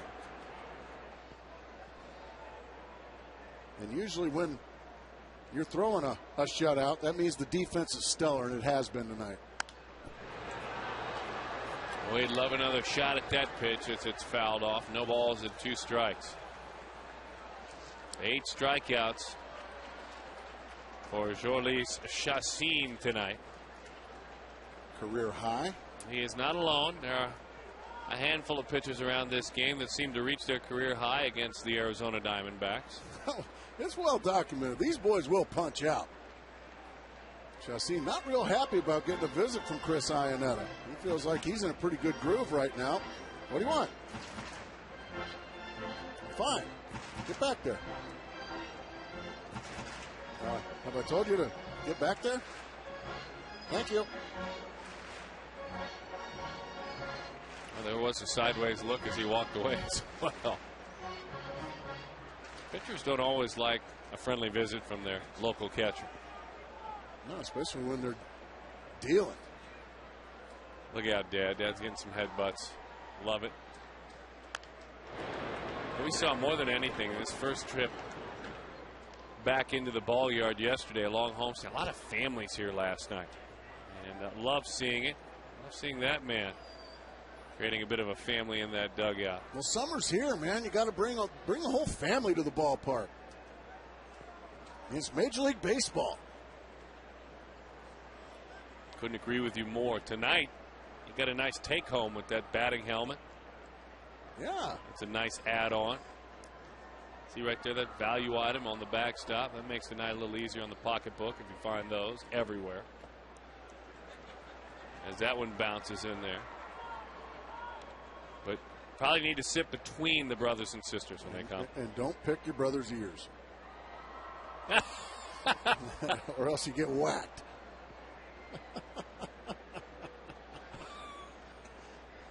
They're actually doing just fine. Wonderful. He doesn't look like Dad at all, does he? The 1-2. Shot. And he's out front of it. 1-2 the count. 5 hits for the Rockies. 5 hits for the Diamondbacks. Just out in front of a slider. About 5 feet foul.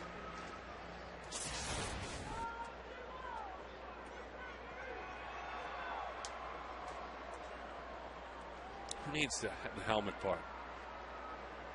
Oh, Hey! my. That's a tough one to lay off right there. What incredible patience Chris Young just showed right there, able to lay off that one. And there's no maliciousness. It just got away. And boy, did it ever.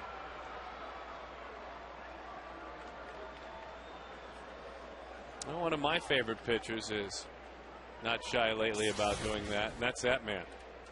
Once a game, he'll throw one and hit the bull. That one is outside. Funny how that works. Then you throw a beautiful changeup over the outside corner. And the batter just watches it go by because he still can't believe you just airmailed him with the pitch before. Edwin's now doing it once a start. That's a big time at bat there from Chris Young. You bet.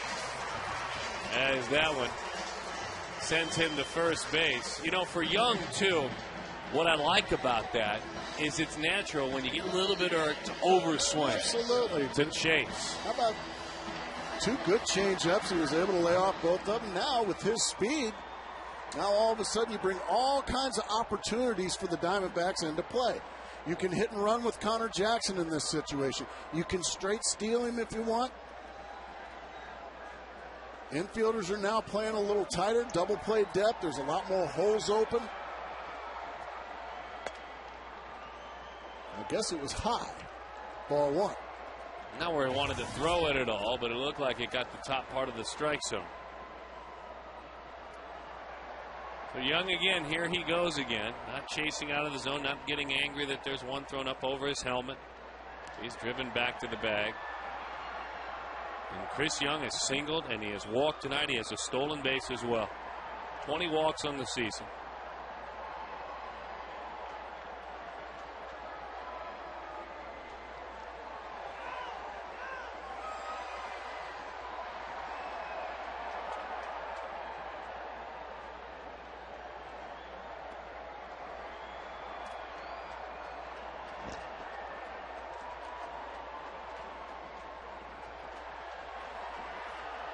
Sheen well below average and rolling up ground balls and double plays. He's leaning over there. He wants to go badly.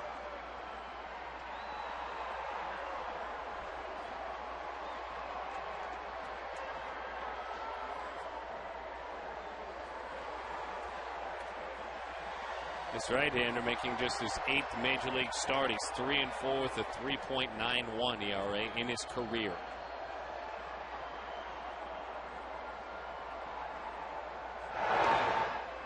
Back standing up.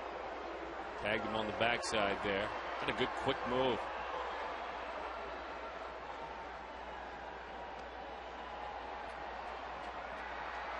Connor has walked. He has singled.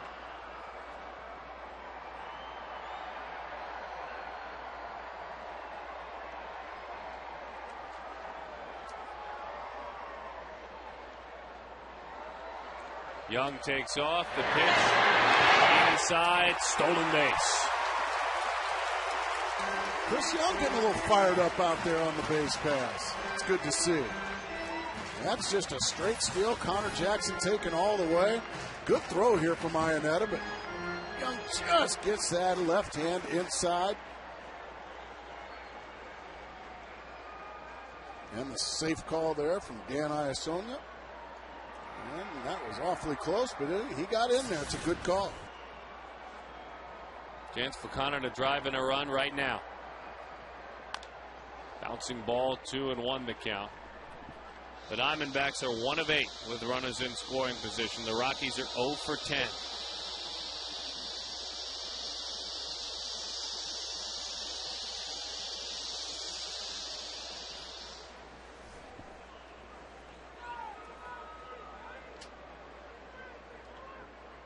He had his own unique journey tonight, but he certainly reached the proper destination, Dontrell Willis.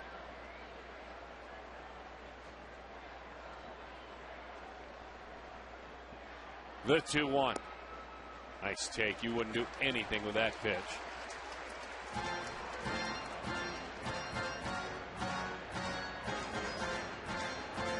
Last August, Chassin pitched the first 5 1/3 of a 9-inning combined no-hitter in AAA. Peralta, Rincon, and Flores went the rest of the game. They're going to intentionally walk now. Connor Jackson take their chances with Chris Snyder.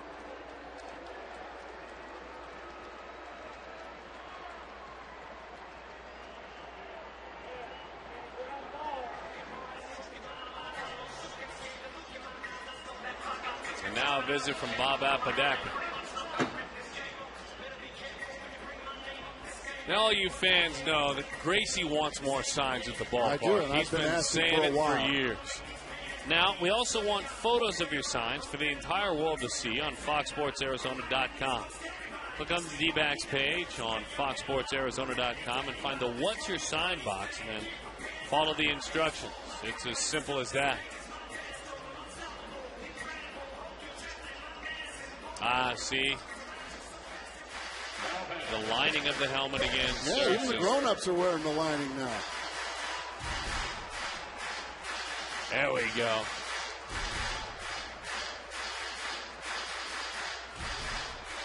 Darn it, we missed that sign. Something about you, I think. Really positive as well. Oh, I'm sure it is. Thanks. Oh, dear. Here's Chris Snyder. Struck you out. Reached on a fielder's choice. Just seen at 105 pitches. Bullpen starting to move down there. Tossing going on. For the Rockies, that is.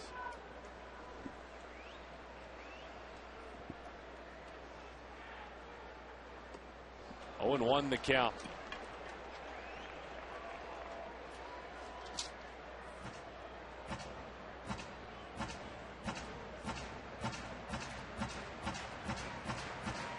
Young walked.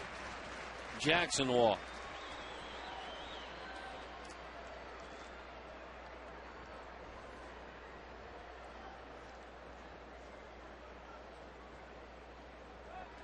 And he looks him back. We mentioned the 1 for 8 for Arizona with runners in scoring position. Now 12 hits in their last 74 chances with runners in scoring position. Takes you back a while. Ryan Roberts waits on deck.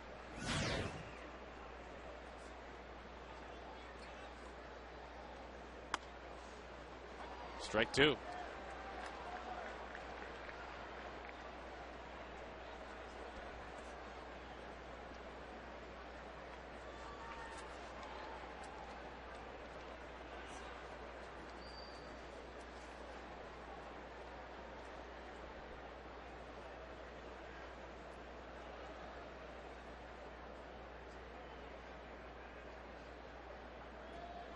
Runner going to third. It gets by the catcher. To the backstop it goes. Young thinks long and hard about pushing the envelope. Young was gone. I mean, he took off. That's a stolen base. And then Connor, when the ball went by, moved behind him. So Chris with 3 stolen bases tonight. He is all over the place tonight. He has got a rocket inside him tonight. Stolen base and a wild pitch there for Jackson to move up. Well, Chris Young's feeling it. He's aggressive. He's a lot of fun to watch. Isn't he, though? Takes you back a couple of years. Yeah. Well, a big chance now for Snyder. Infield comes in. That ups his chances as well. Well, Jack Howell was talking to his hitters before the game. We don't need a 3-run homer in this situation. What we'd love, though, is how about a base hit to center field or a fly ball? That'll score a run with good speed on third. Took strike 3.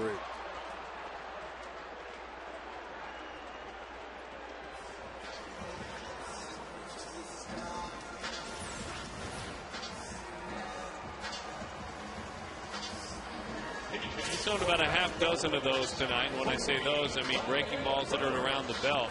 They're not pretty or by design, but they're strikes. Oh, yeah. Oh, and Snyder knew it. Ryan Roberts ended the ball game last night in a really good way. Just as you spoke of, not trying to do too much. Had a ground ball right back over the pitcher's mound and breaking ball. There's Strike that one. breaking ball again, like you said.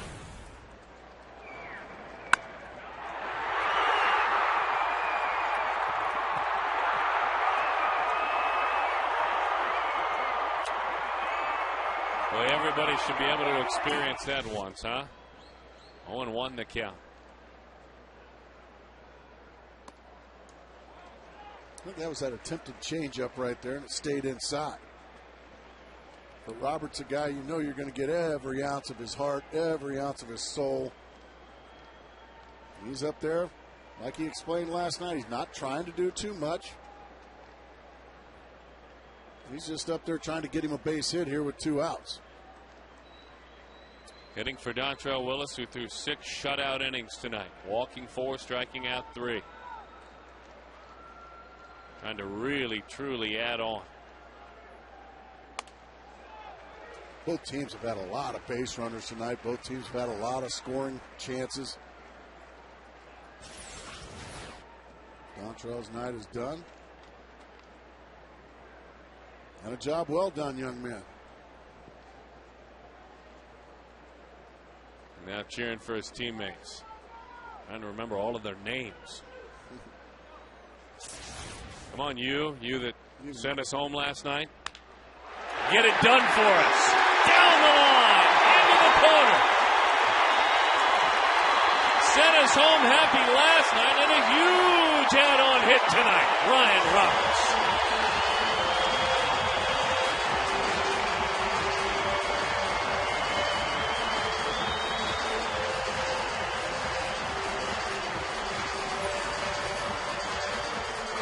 Fastball in the middle of the plate. He pounds it down the left field line. That'll easily score a couple of runners. Ryan Roberts just continues to shine in his moments of glory. Mark McClung was saying earlier, I'm going to save Ryan Roberts for a big situation. Well, I don't think there's a bigger situation. Look at Dontrelle. We'll stay off the field, Dontrelle. Well, that's good stuff. The energy he has brought tonight, and the energy he has brought since coming back from AAA. We'll step aside. Call to the bullpen has been made. Interesting choices to make on this infield and bench over the next few weeks.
Night provides a huge hit for his ball club.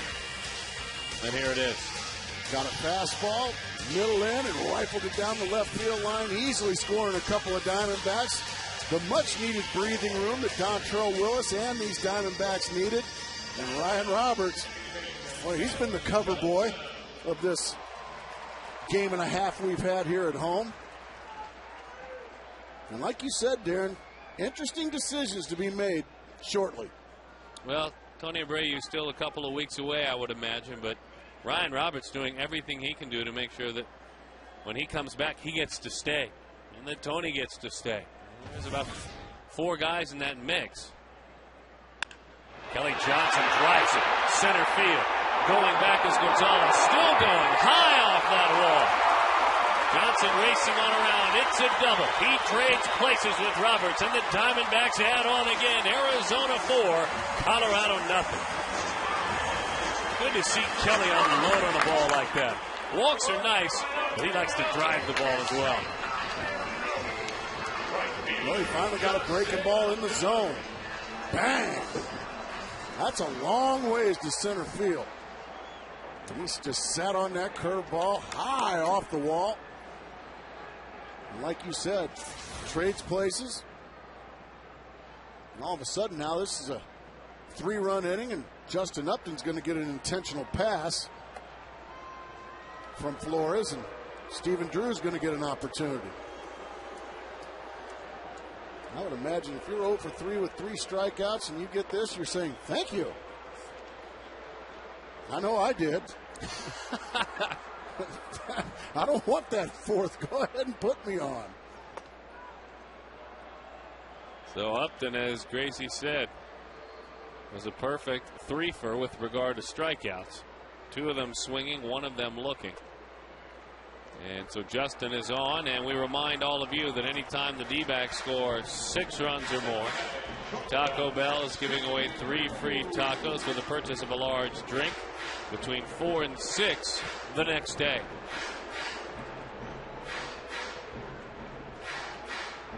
Stephen last July had a chance to face Flores, the veteran left-hander, and he got him.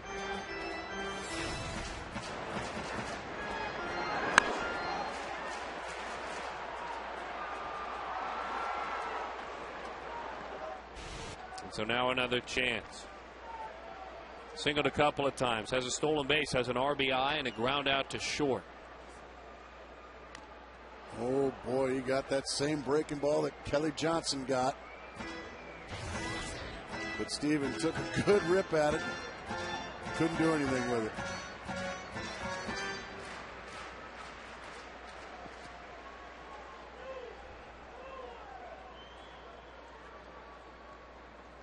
Roberts with that huge hit. Now he watches the rest of the way. Hello. 1-1 the count. Let's see if that gets under Stephen Drew's skin. A little bow tie there from Flores.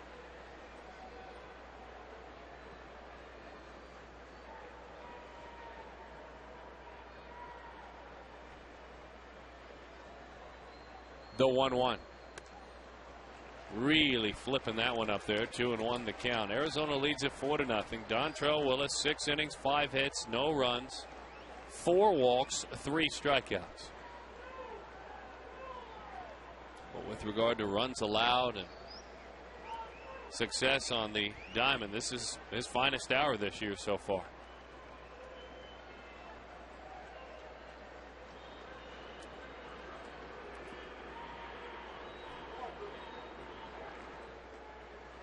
Was far from perfect. Struggled around the zone the entire time.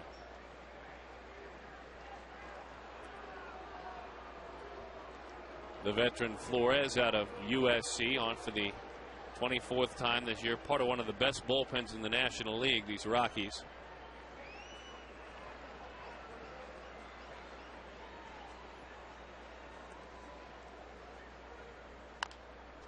Little roller, it's up the line, and it's a foul ball. I stand a bit corrected, I think. On April the 29th, Dontrell Willis pitched against the Minnesota Twins. And he went 6 innings, gave up 4 hits, no runs, and struck out 6. That probably, I would imagine, is a similar outing. He beat Pavano in that game. And Drew Butera was the starting catcher, not Joe Mauer. The 2-2. Wow, pretty good pitch. 3-2 the count. This ball's a good 3 or 4 inches in. It looks like because Ionetta frames it, but it's plenty inside. You had that in? Oh, yeah. So did pitch tracks. The 3-2. Breaking ball, got it. So he went in. Oh, yikes. That takes a beating. Your mates did have a big inning, though.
Mike Reamer out there in our truck putting the beautiful pictures together. His son Nick there. Dontrell Willis. We enjoyed Dontrell in the black hat tonight. He did play the villain against these Colorado Rockies, and I think that little bit of help might have helped get him started. What do you think tonight? Well, he pitched in and out of trouble all night long. He got some good defense from behind him from Stephen Drew, from Mark Reynolds. He helped himself with a couple of strikeouts in the 5th inning as well. And he gutted his way, I guess, for lack of a better word, through 6 innings. And at the end of the day, you're paid to keep the opponent off the board. And he did it for 6 innings, and his offense just got him 3 runs, so he's got a 4-run lead, and he's going to turn it over to the Diamondbacks bullpen. Carlos Rosa with a 4-0 lead. Goes to work against Gonzalez, and the pitch is up and away. The right-hander starting to show some pretty good stuff since coming over on the Kansas City organization. 3.52 ERA. First batter efficiency solid. Fastball strike 95 miles an hour. 1-1 the count. I'll give Rosa this. If he's around the strike zone from the right side, a lot more velocity. It's a different look than Willis. He's got a major league fastball, no question about that, Darren. It's just a matter of getting him major league experience. How about a major league changeup? All in with that. 1-2 the count. The bullpen last night, part of the story. We always find ourselves having to point out the struggles. Where's all of us out that follow and cover this team? These are the things we like to point out. 5 of those strikeouts, by the way. Esmerling Vasquez, a career high last night. Yeah, he was terrific. Chad Qualls had a clean 9th inning. And the Diamondbacks found a way to win a game after they had trailed for the first time all year. After trailing after 8 innings, won the ball game and a broken back base hit into center field. So Gonzalez with a hit. He's had a nice night tonight. He's got a couple of hits and a walk. He's a Diamondback killer. Even when he doesn't hit it well, it's a base hit, it seems.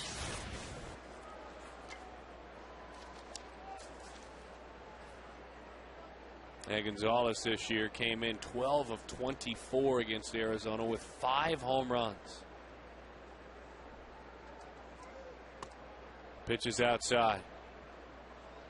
And you talk about the battle of the bullpens. That's why you're adding on if you're Arizona. Colorado, a pretty good one. I mean, there are 3 really good bullpens here in the National League Western Division.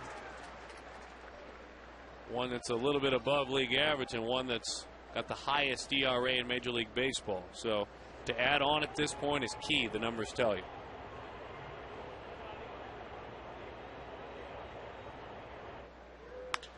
Bouncing ball past Reynolds into left field. It's a base hit for Spilborghs. Right now, I would imagine if you're a Colorado Rocky, you see all those numbers that we just showed, and you're thinking anybody but Dontrell Willis. And that sounds a little crazy because he was all over the place, but you weren't doing anything against him. That's exactly right. Back-to-back base hits here off of Rosa to start the 7th inning, and all of a sudden, these Rockies have got some life in the heart of the order coming up now.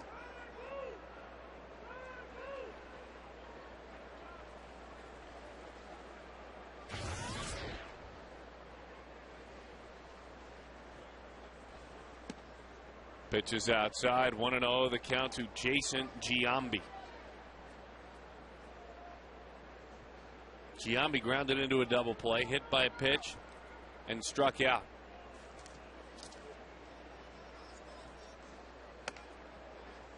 Pitches outside, 2-0 the count. All of a sudden, Rosa here asking for it. Back-to-back base hits. Now you follow that up with a 2-0 count on Giambi. Tulowitzki on deck. And the youngster, he's going to have to do some fancy dancing here.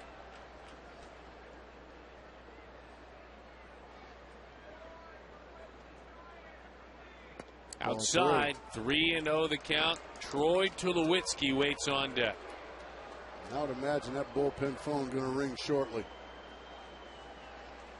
Once again, it's that lack of experience for Rosa. Not his stuff. His stuff's fine. The 3-0. 3-1 the count. Funny how that works. And then Sherlock steps close to that gate to cheer for his relief pitcher, but interestingly enough, close to the phone as well. The phone.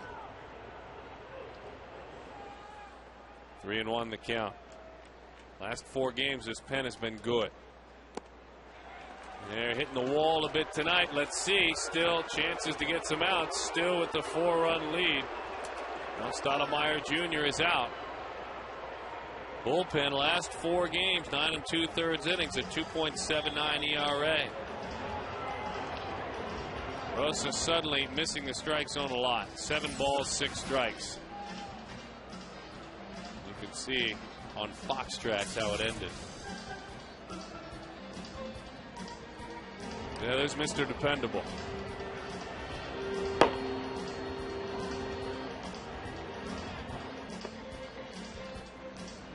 Mr. Nailbiter.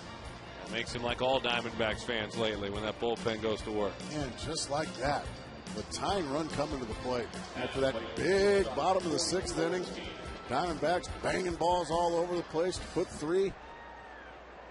I mean, in a matter of about 10 pitches, the tying run is coming to the plate. How big is that add-on hit by Ryan Roberts? We just saw him a moment ago. Exactly. And Kelly Johnson. Kelly followed it. Here's Troy Tulowitzki. Singled, grounded out, and flied out. Bases are loaded. In on his hands, fly ball into right center, left center field, I should say. Young makes the play. Tagging and hustling to third as the run scores behind. So 4-1 the score. You'll take that. You will definitely take that.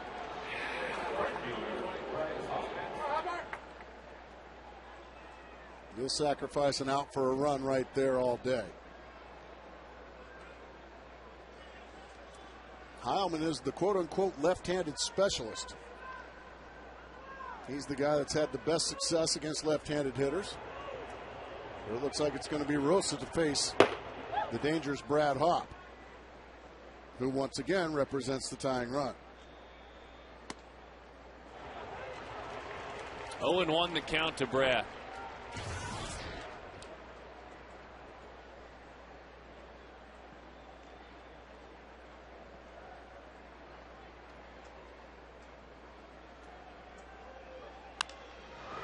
Beat him down and away. Long run, Connor Jackson. Into the corner he goes. Nice play. Another runner tags and heads home. 4-2 the score. You'll give him that all day.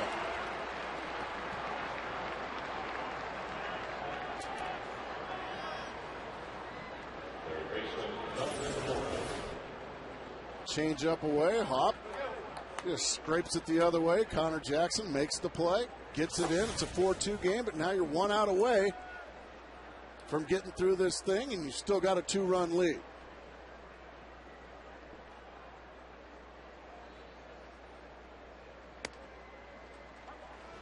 Oh, and 1 the count to Melvin Moore. Walked, singled, line to third.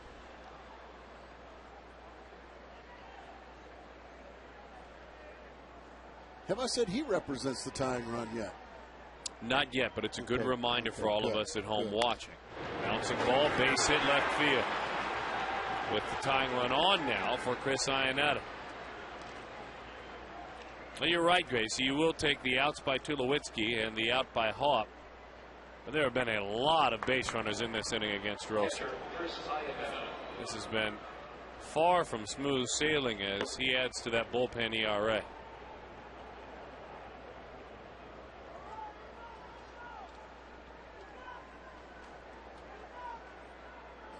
ASU looking good in their regional game 2 tonight up the road, leading Hawaii 6-0 second inning after they beat Wisconsin-Milwaukee in the opening game.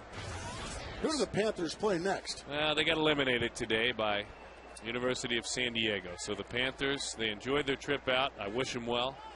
But it was a wonderful experience, I'm sure, but they're eliminated. The 1-0. 2-0 the count. Well, Iannetta came into this game one of the poorer hitters. He's hitting 159, so you've got to find a way to retire him in this situation. Ball 3. Changeup. Interesting. The guy, as you mentioned, hitting 159. And he threw him a 2-0 changeup. He executed. It's a great pitch. That's an Ian Kennedy type pitch. Down in the count, get an over-aggressive hitter, but you got to execute it. Just got the corner, 3-1 the count.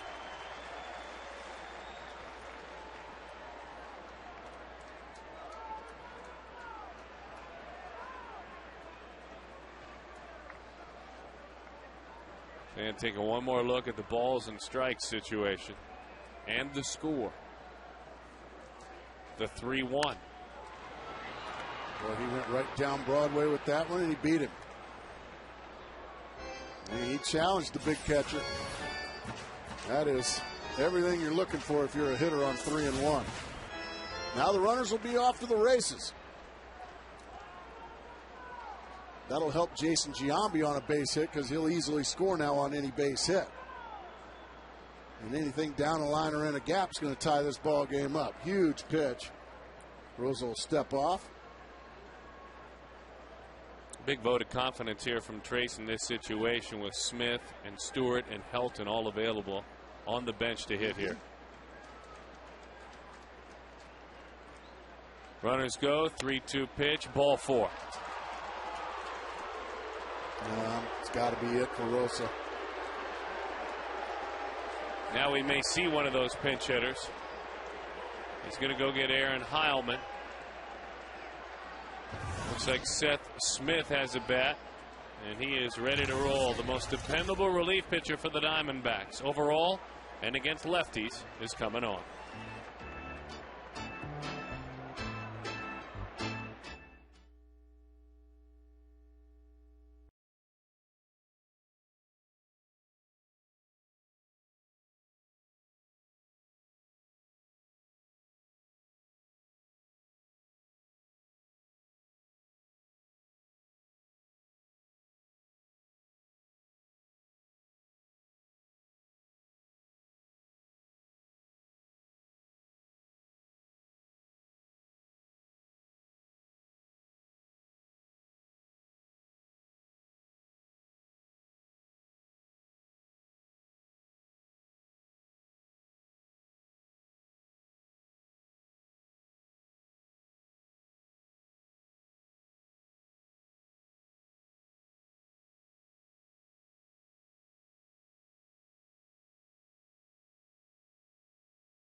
Right now, two of the biggest names in this ball game are Heilman and Smith for both clubs. Aaron Heilman, the right-hander, the gentleman who is a starting pitcher at Notre Dame, has done fine work out of the bullpen. Matter of fact, his ERA on April 23rd was 7.71. Since then, his ERA in 16 appearances is 1.10. You mention it each and every time, Gracie, as you see the overall numbers for the 25th time he comes on. The overall numbers, the fact that he, with no left-handed reliever out there, he is the best against left-handed hitters, and that's why I think his overall numbers are so good. Yeah, and he's also been the most dependable. Well, he's going to have to be awfully dependable here, Darren Sutton, because he inherits a mess here. Seth Smith, a very dangerous hitter coming off the bench. He's got 9 home runs in a part-time role. Change-up, not interested. That's a solid take coming off the bench.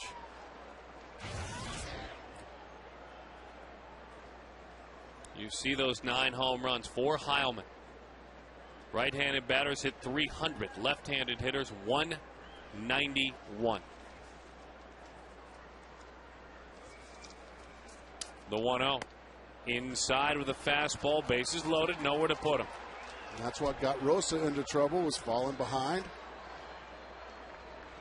And I would imagine Seth Smith can just pick one pitch in one spot, and if he gets it, he can turn up the dial. 4 of his 6 hits this year against the Diamondbacks have gone over the wall. Homers. 3-0. Missed badly with all 3 pitches.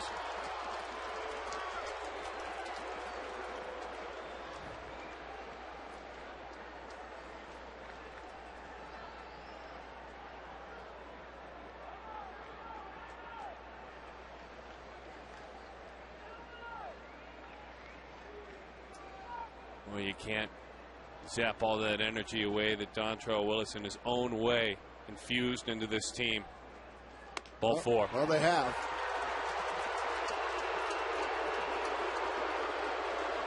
And it didn't take very long.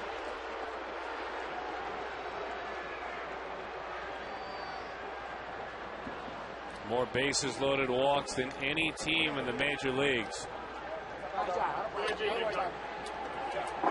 And now with 2 outs, again, that occurred with 2 outs. Here is Ian Stewart. Stewart with a homer yesterday against Ian Kennedy. And 7 career home runs, a .265 hitter against the Diamondbacks.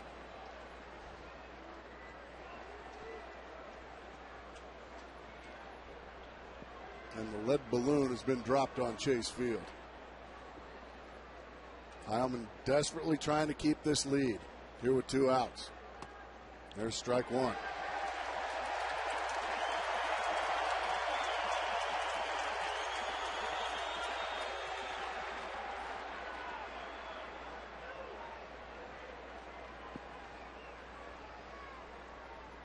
We saw Kennedy and Stewart a moment ago. Both went to La Quinta High School in Southern California. The 0-1. Didn't get the corner. 1-1 the count.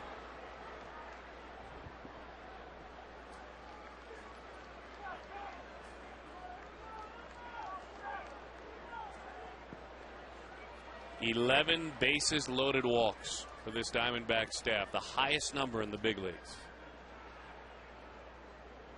The 1-1. That was a good fastball to the inside corner there, and he beat Stewart with it. You like to get these big guys, like to keep them from extending their arms, so you keep it in on them and you tie them up. Good pitch. Fans trying to get behind Heilman, trying to get behind these D-backs. They've seen too much good stuff from Dontrell Willis in the offense. Desperately trying to keep the lead here. The 1-2. Got him with a changeup. What a nail-biting inning that was. Simply put, it was ugly when that gate swung open. Roberts, you're certainly glad that he added on. Now the rest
quarter away that great effort from Dontrell Willis. We'll talk to you in a bit.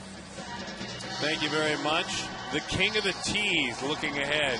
Joe Borowski. Good stuff out there. It's Quest Diamondbacks Live, our post-game show. I say our. We're proud of it. Gracie and I posted on the road.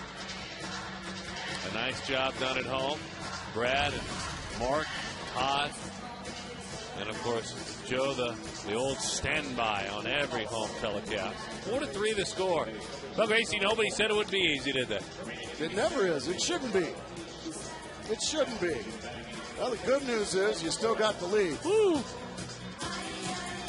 But you still got 6 big outs to go before this one's over. As one of my partner's favorite pitchers, Franklin Morales, comes in. Well, he's not. Looking forward to an add-on in this inning and seeing if the Diamondbacks can do it. As Morales gets the call for his 14th appearance of the year. 3.75 ERA. Hard thrower. Always has been. Got a good live arm. Mora moves over to second base. Ian Stewart is over at third base.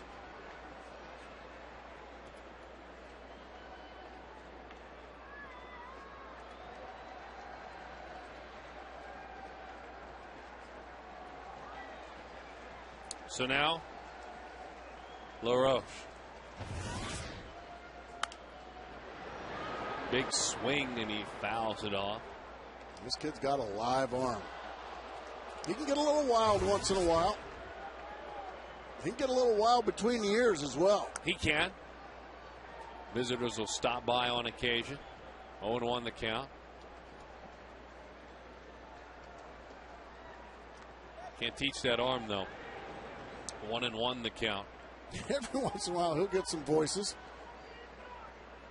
Sometimes he listens to them, sometimes he doesn't.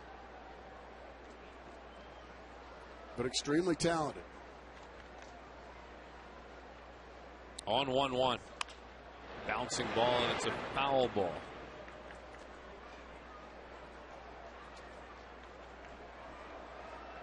And we talk about the 11th bases loaded walk.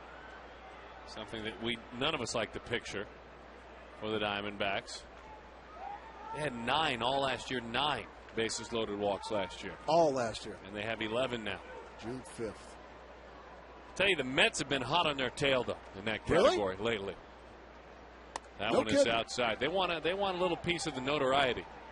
Well, how many do they have? They have moved up. They had actually tied the Diamondbacks at 10. I mean, they've been on a torrid pace lately. I mean, it's one bases loaded walk after another at Citi Field lately, without Oliver Perez pitching. Breaking ball, strike 3, and LaRoche goes down.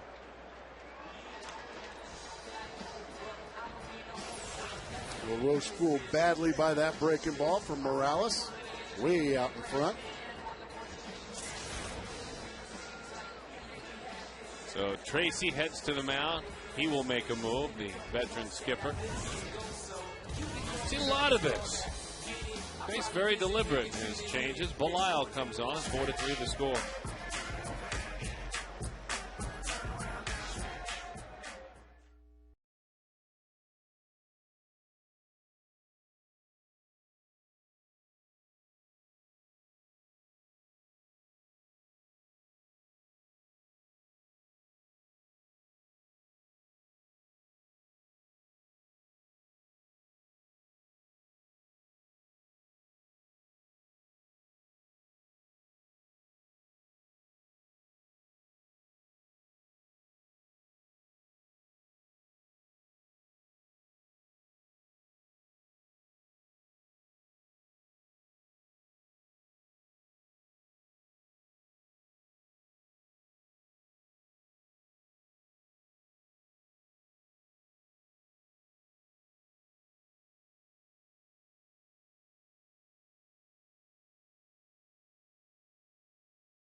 Kyle gets the call from the bullpen. And the work has been exceptional so far this year. The right-hander on for the 25th time this year.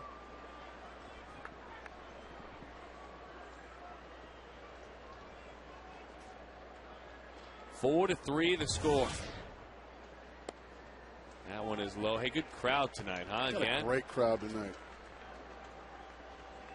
Tough road trip, not a single win on the road. And that we have been greeted by energetic, supportive, a lot of signs, just passionate about our city and state last night. Yeah, it was great to see. And so folks coming out, good for you fans. Rounded out to third. Stewart is there. He has just come on, and Reynolds is erased. So Matthew Thomas Belisle, the young man out of Austin, Texas. And now Chris Young. Ubaldo Jimenez is on the mound tomorrow. That's why this one's kind of important. You bet. Not that he's impossible to beat. He's been beaten this year. It's just not easy to do. As a matter of fact, it's one of the more difficult things to do in all of baseball. Rodrigo Lopez, of course, gets the ace. That's been his thing lately. Poor Rodrigo. But he doesn't care. Here, just give me the ball. Well, his team, he didn't end up factoring in because he struggled later in the game, but his team beat Tim Lincecum when he was out there. They knocked him around, and he really hasn't been the same since the Diamondbacks knocked him around. Lincecum, that is. I've Human, noticed at that least. as well.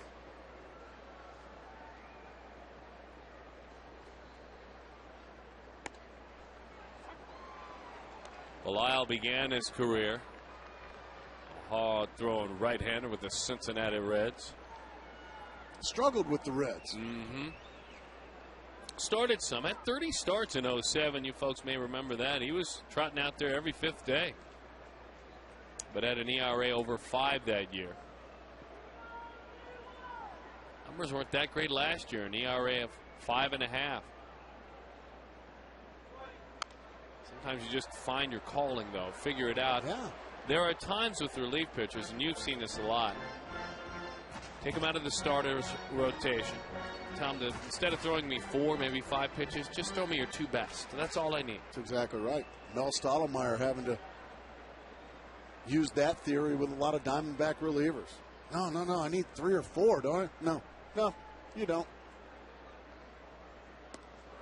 That's pretty good stuff right there. You need a fastball at 95 and a breaking ball like that. A little bit of momentum, certainly in that visiting dugout. You have to stop it.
Braves come to town for 4. Tony La Russa and his Cardinals come to town for 3. A nice long homestand. Boy, we'll see you a couple of times. If not, we'll see you at home on your television set. 4-3 the score. Changeup is away to Carlos Gonzalez, who again tonight has continued to haunt his old club. Singleton scored in the 7th, singled in the 5th inning, and in the 3rd walk, fly to left field as well. Change of pace on 1-0, 1-1 the count.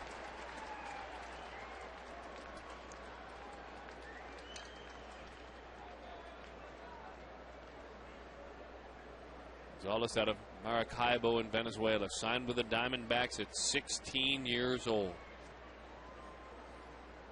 And has been traded twice for a couple of really big names. Fouls that one off. It was December of 07. Part of that huge package sent to the A's for Dan Herron. 1 year later, part of a huge package sent, and Houston Street was included, for Matt Holliday.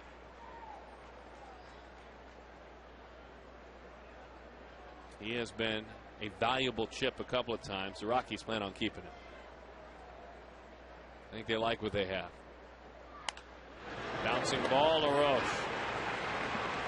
gobbles and trots to the bag, and in time for the out. Jack in the Box invites all of you to think with us outside of the box. Dontrelle Willis, he did it outside of the box, certainly. Folks just joining us, what do you see in him tonight? Well, I saw a high-energy guy that found a way to get himself in and out of trouble. He got a lot of good defense behind him.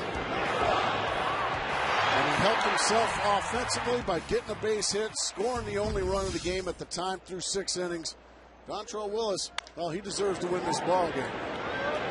Steven long throw. Look at the dig on the other side of the diamond by LaRoche.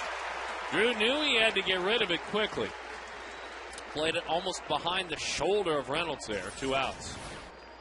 Well, Stephen Drew just continues to improve, gets rid of it quickly. Spilborghs runs well, and a nice pickup, and that's just routine anymore for Adam LaRoche.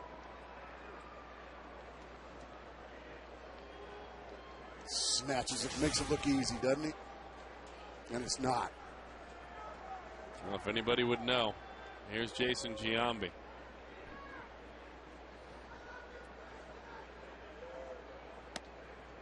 Yeah, we talk about momentum, and you get a quick inning after you score a bunch of runs if you're the Rockies. This couldn't be so far a better bounce back by Aaron Heilman. 2 quick outs and face these big ornery middle of the order guys with the bases empty. Changeup is low, 2-0 the count.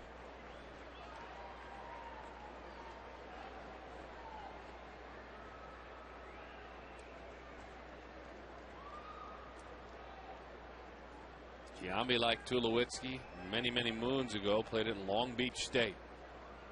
Grew up in Southern California. Broke his bat, popped up, drew a long run. Reynolds says, I got it in. He does. A 1-2-3 inning by the most dependable of all Diamondbacks relief pitchers, Aaron Heilman.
Airlines. Visit Southwest.com. Grab your bag. It's on by Quest High Speed Internet. And by your Valley Hyundai dealers. It's time for the 7th inning stretch. Your dollar. Visit ValleyHyundaiDealers.com. Right back to action. Strike one to Connor Jackson. And 3 big outs to get. You would love to be able to add on. Well, you got that right. Find a way to get a run or two here. Make life for Chad Qualls, who's warming up in the bullpen, a little easier. Line drive right to the man at first in Giambi. Couldn't have made it easier Bad for luck him. right there for Connor Jackson. Does a nice job staying inside the baseball, rips it right in the middle of the body of big Jason Giambi.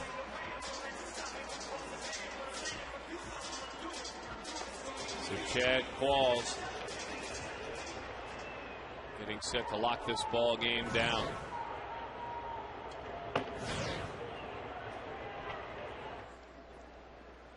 Snyder takes a strike.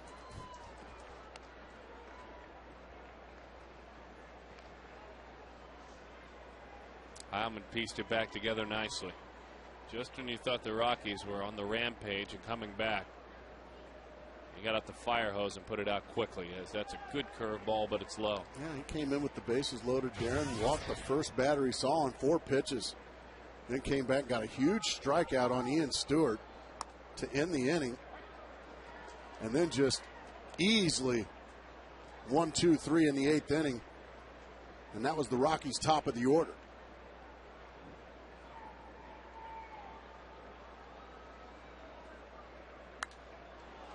Chris fouls that one back. And it bounces down below. That man made a nice play on the ricochet. Ended up tumbling down a row. Ended up spilling backwards, that young man, and he's all right. 1-2 the count to Chris Snyder. Curveball, strike 3.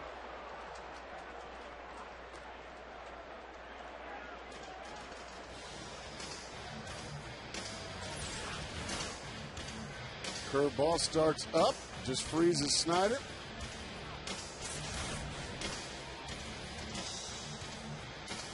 So the conversation rolls on.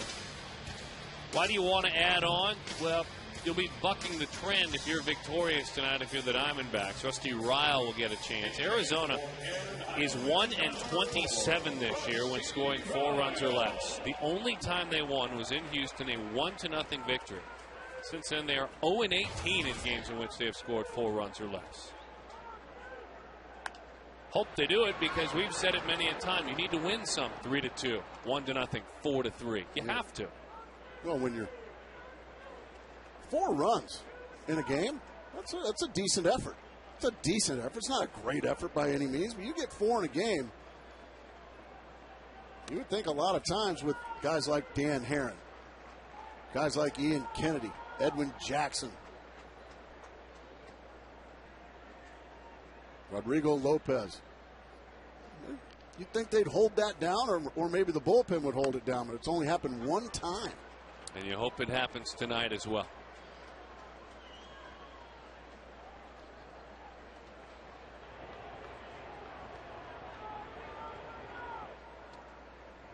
One, two, got him with a slow breaking ball. Chad Qualls looking to come on, quiet things.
At that point, 3-1 was the score. Arizona on top, but then as a 4-1 score, sacrifice fly.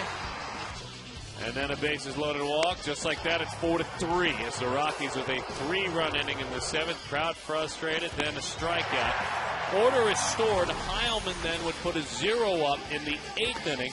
And now it's on for closer Chad Michael Qualls, the veteran right-hander who goes to work. And he does so, looking for his 10th save in 14 tries this year. Came in last night, finished up the ball game, and picked up the win with a scoreless frame. Prior to that, after not pitching at all in Los Angeles, suffered a blown save in San Francisco. Matter of fact, last 2 outings in San Fran, 2 innings, 4 runs allowed. A couple of dangerous guys to start his night. Troy Tulowitzki and Brad Hawk. Well, he thought he saw a sinker up, and he was ready to drive it. It was the slider. It was up, but he was out front. Yeah, he's thinking tie the ball game up right now. He's been hot with the home run ball.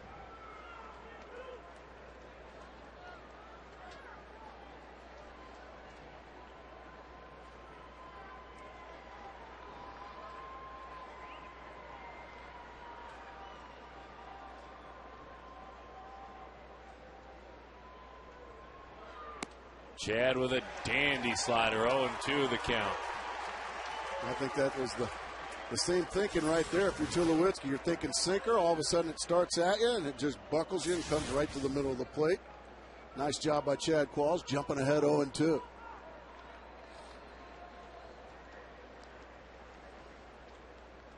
The 0-2. Slider, bouncing ball. Steven in time for the out. Took a mini hop up on him. He stuck with it nicely. 3 sliders to retire Tulowitzki, who slams his helmet into the Colorado Rocky dugout. He is none too pleased. So Tulo is done. 2 outs to victory. Brad Hawk is 2 for 7 with a double and a walk in his career against Qualls.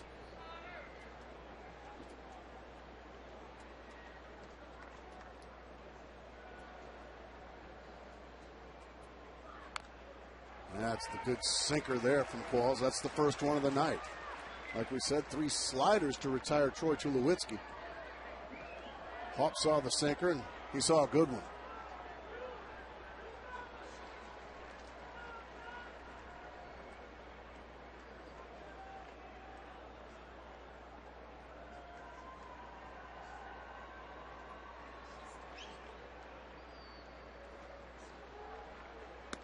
That pitch is outside.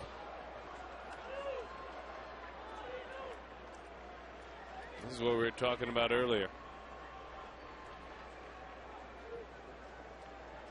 1-1 the count.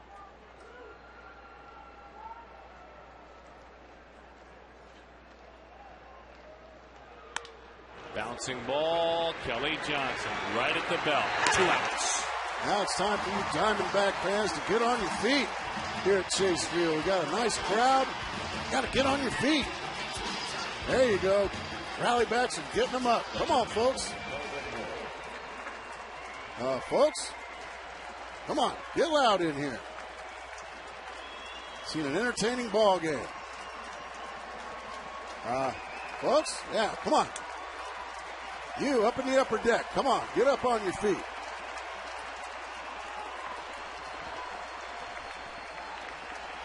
Melvin Morris stands in the way of a Diamondbacks victory, looking for 2 in a row. Inside, 1-0 the count to Mora. The Rockies have stranded 12 tonight. Arizona has stranded 8.